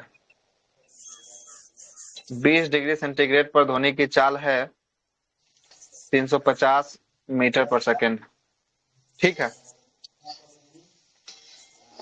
तो आपको निकालना है 60 डिग्री पर ध्वनि की चाल क्या होगा। निकालिए जल्दी से। कितना का अंतर दिख रहा है दोनों का बीच में?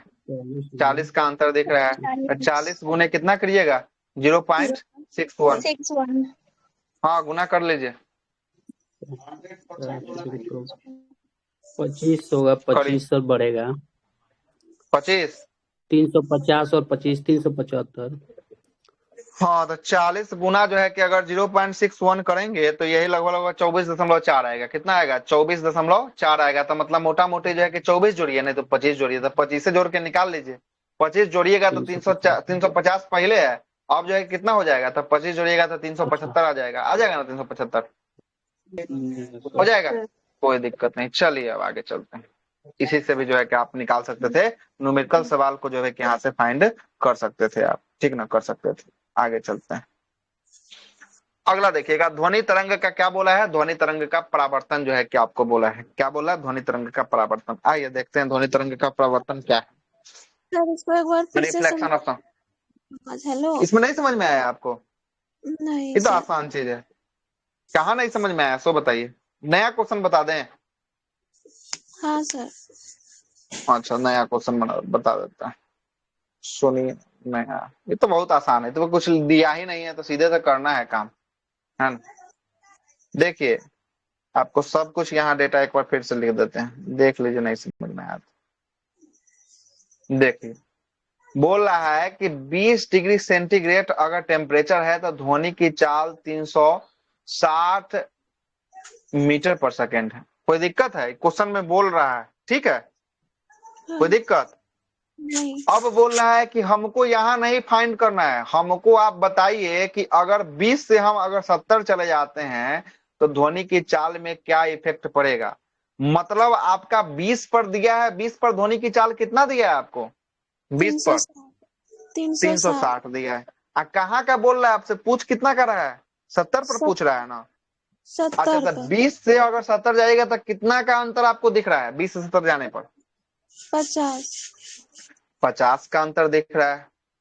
50 डिग्री सेंटीग्रेड का अंतर दिख रहा है। आपको यहाँ देखिए तो यहाँ लिखा है, नोट में क्या लिखा है? नोट में लिखा है कि 1 डिग्री टेम्परेचर बढ़ने पर कितना टेम्परेचर जो है कि आपको बढ़ता है चाल? 1 डिग्री बढ़ने पर 0.61 मीटर पर सेकेंड। हाँ, तो 0.61 मीटर पर सेकेंड बढ़ता है, ठीक ना। 0.61 मीटर पर सेकेंड बढ़ता है, ठीक है। तो कितना बढ़ रहा है हम लोग?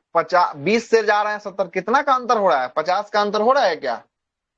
हाँ 50 का अंतर हो रहा है, और 1 बढ़ने पर 0.6 बढ़ रहा है, तो 50 बढ़ने पर भी 0.61 बढ़ेगा।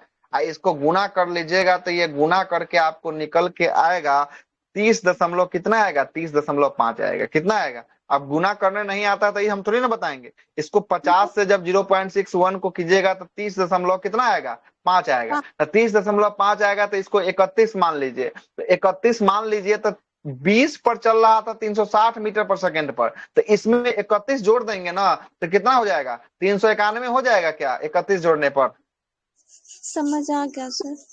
हाँ, तो 371 पर जो है कि 91, 360 में जो है कि 31 जोड़ने पर 391 आ जाएगा। तो 70 डिग्री सेंटीग्रेड पर इसकी चाल कितनी हो जाएगी? 391 मीटर पर सेकेंड हो जाएगी। क्लियर? 391 मीटर पर सेकेंड हो जाएगी। कोई दिक्कत? ठीक है, हाँ। चलिए आगे चलते हैं। ध्वनि तरंगों का परावर्तन के बारे में चर्चा कर लेते हैं। देखिएगा ये क्या बोल रहा है, ध्वनि तरंग का परावर्तन।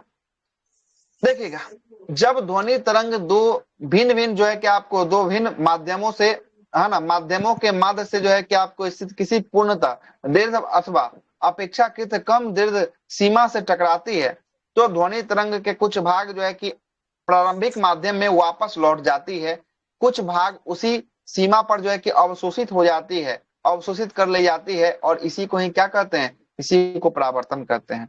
मतलब कह रहा है कि कोई सतह है, ये सतह कोई है, और इस सतह पर जब ध्वनि तरंग जब जाती है तो ध्वनि तरंग जाके टकराती है। टकराने के बाद कुछ जो है कि तरंग इसमें ये सतह क्या कर लेता है, खुद जो है कि अवशोषित कर लेता है, और कुछ तरंग जो है कि वापस उसी माध्यम में क्या हो जाती है, वापस उसी माध्यम में वापस आ जाती है। इसी घटना को क्या कहें, इसी घटना को ध्वनि का परावर्तन के नाम से जो है कि आपको जाने। ठीक है, आगे देखिएगा। ध्वनि तरंगों का मार्ग में निश्चित जो है कि आपको किसी पृष्ठ से टकराकर पुनः अपने उसी माध्यम में वापस लौटने की परिघटना ही क्या कहलाती है, वही चीज को फिर से लिख दिया है, ध्वनि का परावर्तन जो है कि आपको कहलाता है। उदाहरण के लिए यदि हम किसी कुएं में, है ना, डांग कर जो है कि आपको झांक कर जो है कि आपको बोलते हैं, कुएं में अगर झांक कर बोलते हैं तो हमें अपनी आवाज जो है कि क्या होती है, सुनाई आते हुए प्रतीत होती है क्या, कुएं में झांक कर बोलने पर, है ना, या पहाड़ी क्षेत्र में जो है कि झांक कर बोलने पर जो है कि देखिएगा तो वो जो है कि टकरा कर वापस आएगी। तो वही जो है कि घटना क्या होती है, यही घटना ध्वनि का जो है कि आपको क्या कहलाता है, परावर्तन जो है कि आपको कहलाता है। ठीक है ना, परावर्तन कहलाता है। ठीक है, पहला तो स्टेप खत्म हो गया। दूसरा क्या बोलता है, प्रतिध्वनि, जिसको हम लोग क्या कहे हैं, इको कहे हैं। यहां से भी सवाल बहुत ज्यादा पूछता है। प्रतिध्वनि, जब ध्वनि जो है कि किसी सतह से टकराकर वह उस सतह से टकराकर परावर्तित हो जाती है, जिसके कारण जो है कि आपको प्रतिध्वनि जो है कि हमें सुनाई देती है। मतलब समझिएगा, परावर्तन होने के बाद जो आपके उस माध्यम से आकर आपके कानों पर आकर फिर से दोबारा सुनाई दे, उसी को ही क्या कहें, उसी को प्रतिध्वनि कहें। मतलब परावर्तन होगा तभी प्रतिध्वनि होगा। आ रहा बात समझ में, परावर्तन होगा तभी प्रतिध्वनि होगा, परावर्तन नहीं होगा तो प्रतिध्वनि नहीं होगा। काहे के लिए, जब ध्वनि किसी सतह से टकराती है तो वह उसी से टकराकर परावर्तित हो जाती है, जिसके कारण प्रतिध्वनि हमें सुनाई देती है। मतलब टकराने के बाद जो चीज आकर सुनाई देती है उसे ही क्या कहते हैं, ध्वनि का प्रतिध्वनि, मतलब वापस आकर सुनाई देना प्रतिध्वनि कहलाता है, इको कहलाता है।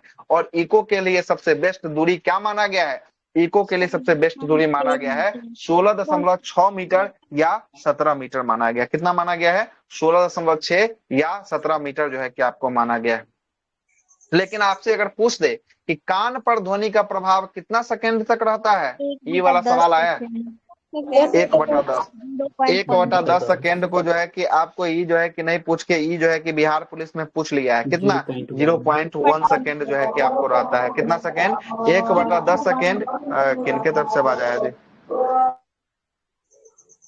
बंद कर लीजिए। 0.1 सेकेंड तक जो है कि आपको रहता है। ठीक ना, रहता है। ठीक है, आगे देखिएगा। यही जो है कि आपको परावर्तन हो गया, परावर्तन के बाद किसी को सुनाई देना, यही क्या कहलाया, इको जो है कि आपको कहलाया। परावर्तन इको समझ में आ गया। अब आते हैं अपवर्तन का केस देखते हैं, ध्वनि का रिफ्लेक्शन देखते हैं। देखिएगा ध्वनि का रिफ्लेक्शन क्या बोलता है। बोलता है कि एक माध्यम से दूसरे माध्यम में प्रवेश करने पर ध्वनि तरंग का अपना पथ से क्या हो जाना, अपने पथ से विचलित हो जाना, ध्वनि का अपवर्तन जो है कि आपको कहलाता है। मतलब जहां जा रहा है वहां ना पहुंचकर क्या हो गया, अपने पथ से विचलित हो गया, उसे है विचलित तरंगों को क्या कहें, ध्वनि तरंगों का अपवर्तन कहे हैं। और ध्वनि का अपवर्तन माध्यम के घनत्व पर निर्भर करता है कि नहीं करता है,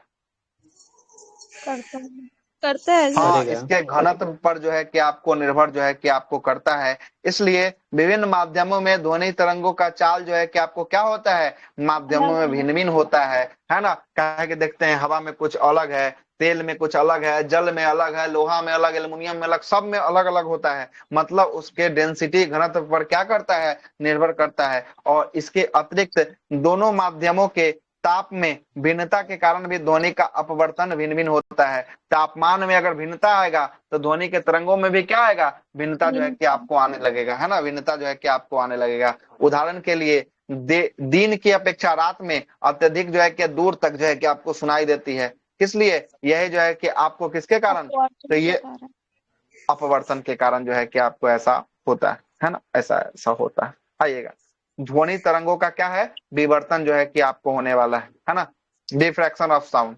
जब ध्वनि तरंग अवरोध से जो है कि आपको समाप्त नहीं होती है और ना ही वो आप वापस आ जाती है, बल्कि वो मुड़कर आगे बढ़ जाती है, तो इन्हीं गुणों को क्या कहते हैं, इन्हीं गुण को जो है कि आपको विवर्तन कहा जाता है। मतलब कहने का मतलब समझिएगा क्या कहना चाह रहा है।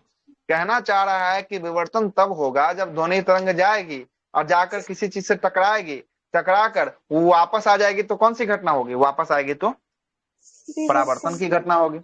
परावर्तन ना होगा, विवर्तन अभी कहाँ होगा, परावर्तन होगा। परावर्तन हो जाएगा। वापस आएगी तो परावर्तन आ जाएगा। अब परावर्तित होकर ध्वनि हमें सुनाई दे दी तो उसे ही क्या बोले थे? इको बोले थे। Yes sir.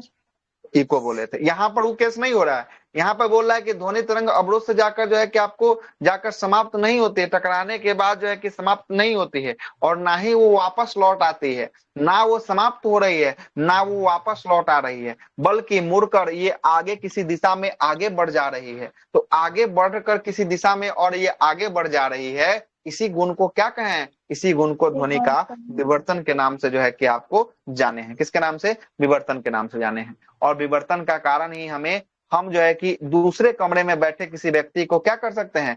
देख नहीं सकते हैं, किंतु उसकी आवाज को क्या कर सकते हैं? आवाज को सुन सकते हैं, है ना। देखिए, कमरा नंबर 1 है और कमरा नंबर 2 है। यहाँ पर कोई आदमी ए में बात कर रहा है तो बी में भी देखिएगा, है ना, आदमी को आवाज जो है कि चला जाता है, सुनाई देता है। मतलब कैसे घटना हो रही है? तो ये जो जाकर सुनने वाली घटना हो रही है, ये विवर्तन की घटना हो रही है। एक कमरे से दूसरे कमरे में आवाज पहुंच जा रहा है, मार्ग को खोज कर ये अपने रास्ता प्रदान कर ले रहा, अलग मार्ग में चला जा रहा है। यही जो है कि आपको घटना क्या हो जा रही है? विवर्तन की घटना जो है कि आपको हो जा रही है। इसीलिए कहा जाता है कि दीवारों पे भी कान होते हैं। ठीक, चलिए अगला क्या बोल रहा है?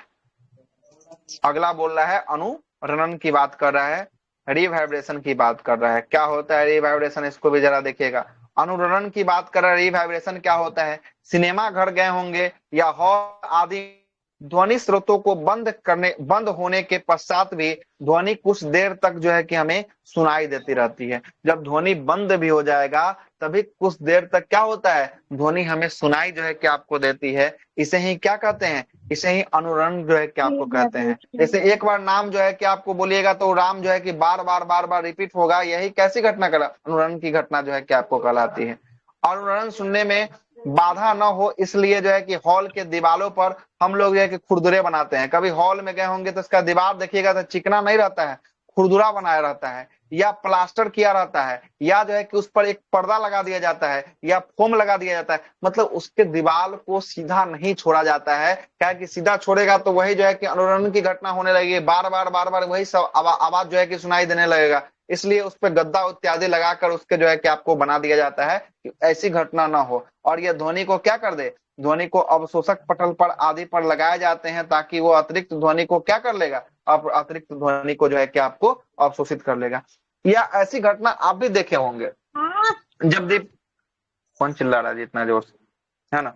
ऐसी घटना आप भी देखे होंगे जब दीपावली के समय घर को जब साफ सफाई करने के लिए जब निकलिएगा, जब सारा सामान निकालिएगा तो जो है कि देखिएगा एक ऐसी आवाज का अनुभव आपको भी होता है। जब सारा सामान निकाल लीजिएगा ना तो ऐसा आवाज होता है कि आवाज इसमें गूंज रहा है।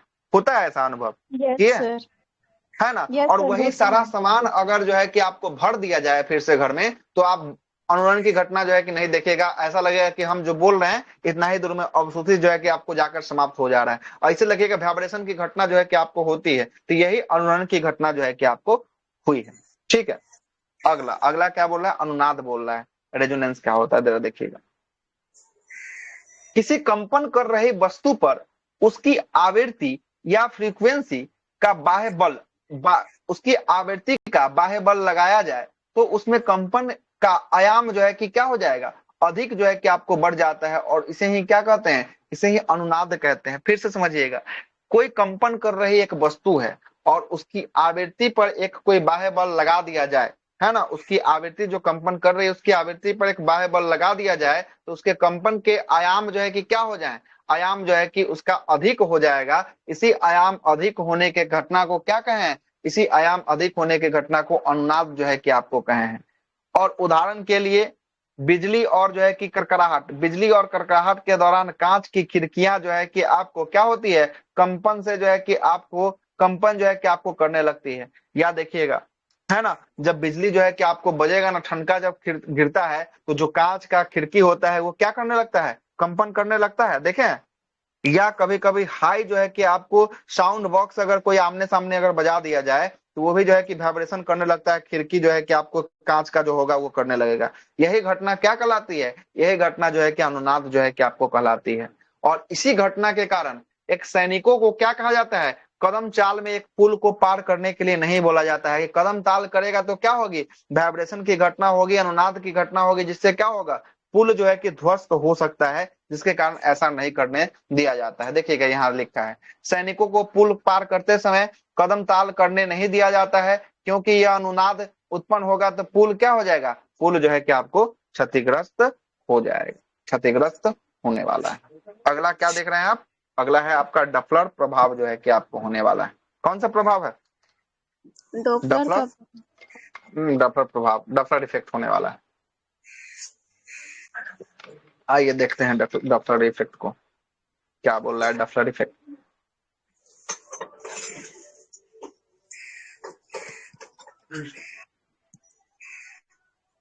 डफलर प्रभाव के कारण ही जब ट्रेन का हॉर्न बजता है तो स्टेशन पर खड़े यात्री के तरफ जो है कि अगर आता है तो उसे आवाज कैसा सुनाई देता है? बढ़ता हुआ जो है कि आपको सुनाई देता है। मतलब कोई ट्रेन आ रही है और आपके तरफ अगर आ रही है और हॉर्न जो है कि अगर दे रहा है तो बढ़ता हुआ जो है कि आपको सुनाई देगा आवाज। अर्थात इसकी आवृत्ति के साथ साथ अधिक जो है कि आवृत्ति सुनाई देती है।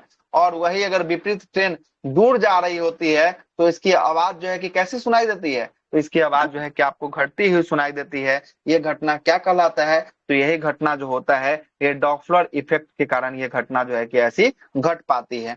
मतलब कहने का मतलब है कि जो व्यक्ति के तरफ अगर कोई आएगा तो उसको कैसा फ्रीक्वेंसी होगा? हाई फ्रीक्वेंसी की लो फ्रीक्वेंसी? हाँ हाई हाई होगा। फ्रीक्वेंसी होगा। हाँ, हाई फ्रीक्वेंसी होगा। मतलब कि देखिए, कोई सायरन करते हुए गाड़ी कोई एक वस्तु की तरफ, ये कोई व्यक्ति की तरफ आ रही होगी और इस व्यक्ति के पीछे से निकल गई होगी, तो इसको जो सुनाई देगा ये लो फ्रीक्वेंसी जो पीछे वाले व्यक्ति को सुनाई देगा, और आगे आने वाले व्यक्ति को कैसा फ्रीक्वेंसी सुनाई देगा? मतलब इसको लगेगा कि और ज्यादा जो है कि हमको मेरे पास आ रहा है, और इसको लगेगा कि मेरे से और ज्यादा जो है कि क्या हो रहा है? दूर जो है कि आपको जा रहा है। यही घटना क्या कहलाती है? यही घटना जो है कि आपको कहलाती है डॉप्लर इफेक्ट कहलाती है। डॉप्लर इफेक्ट में क्या हुआ कि कोई वस्तु अगर आ रही है, आ रही वस्तु हमें हाई फ्रीक्वेंसी सुनाई दे रही होगी, आ जा रही वस्तु हमें कैसी फ्रीक्वेंसी सुनाई देगी? लो फ्रीक्वेंसी जो है कि हमें सुनाई देगी। कैसी फ्रीक्वेंसी? लो फ्रीक्वेंसी जो है कि हमें सुनाई देने वाली है। आइए देखते हैं आगे क्या। ध्वनि तरंगों की तरह, ध्वनि तरंगों की तरह प्रकाश तरंग भी जो है कि आपको डॉप्लर को प्रदर्शित करता है। मतलब समझिएगा, जैसे ध्वनि जो है कि डॉप्लर को प्रदर्शित कर रहा है, वैसे ही जो है कि कौन प्रदर्शित करता है? प्रकाश भी वैसे ही जो है कि सेम प्रदर्शित जो है कि आपको करता है। किंतु प्रकाश का वेग बहुत अधिक होता है, प्रकाश का वेग बहुत ज्यादा अधिक होता है। इसके कारण इसी घटना को क्या नहीं किया जा सकता है? अनुभव नहीं किया जा सकता है। मतलब ऐसी घटना इसमें भी होती है, ध्वनि में भी होती है और प्रकाश में भी होती है, लेकिन प्रकाश तरंग जो है कि क्या होता है? बहुत तीव्र होता है। इसीलिए इसका जो है कि हम लोग अनुभव नहीं कर पाते हैं। किसको? प्रकाश वाले को अनुभव नहीं कर पाते हैं। देखिए आगे क्या बोल रहा है। जिस प्रकार से व्यक्ति से निकट आती हुई ट्रेन की ध्वनि उसके बढ़ते हुए तीव्रता को दर्शाता है, उसी प्रकार जब कोई तारा लाल रंग की ओर जो है कि विस्थापित होता है तो उसका तरंग दैर्घ्य क्या होता है? लाल रंग का ओर बढ़ेगा तो तरंग दैर्घ्य उसका बढ़ने वाला है, क्योंकि लाल का तरंग दैर्घ्य बहुत अधिक होता है तो ये बढ़ेगा। किंतु आवृत्ति उसकी क्या होगी? आवृत्ति जो है कि उसकी घट जाती है। अंततः वह तारा हमसे क्या जा रहा है? अंततः तारा हमसे वह दूर की ओर जो है कि आपको जा रहा होता है। कैसा? और दूर की ओर जो है कि आपको जा रहा होता है। और जब कोई तारा बैगनी रंग की ओर विस्थापित होती है तो उसका तरंग दैर्घ्य घट जाता है, जबकि उसकी आवृत्ति क्या हो जाती है? आवृत्ति उसकी बढ़ जाती है। अंततः वह तारा हमारे से क्या आ रहा होता है? हमारे जो है कि आपको समीप जो है कि आपको आ रहा होता है। और डॉप्लर प्रभाव के कारण ही समीप आ रही वस्तुओं की आवृत्ति बढ़ती है, जबकि दूर आ रही वस्तुओं की आवृत्ति क्या हो जाती है? आवृत्ति घट जाती है। क्या हो जाती है? घट जाती है। क्या होती है? घट जाती। क्लियर? कोई दिक्कत है तो बताइए। हेलो, आवाज आ रही है? नहीं सर, हाँ सर। आगे चलिए, यहाँ तक तो आपका समाप्त होता है। पीडीएफ भी यहाँ तक एंड है। नया पीडीएफ तो बना ही नहीं। कॉपी में लिखा जा चुका है। अच्छा ऐसा करते हैं, आज पीडीएफ बना के जो है कि आपको डाल देते हैं, है ना। कल से जो है कि फिर से आगे जो है कि आपको बात करेंगे, क्या कि आज 1.5 ही घंटा हो पाया, फिर अब 10 मिनट पीडीएफ बनाने में ही लगेगा, तब तक समय ही खत्म हो जाएगा। ठीक है, सर कोई दिक्कत? एक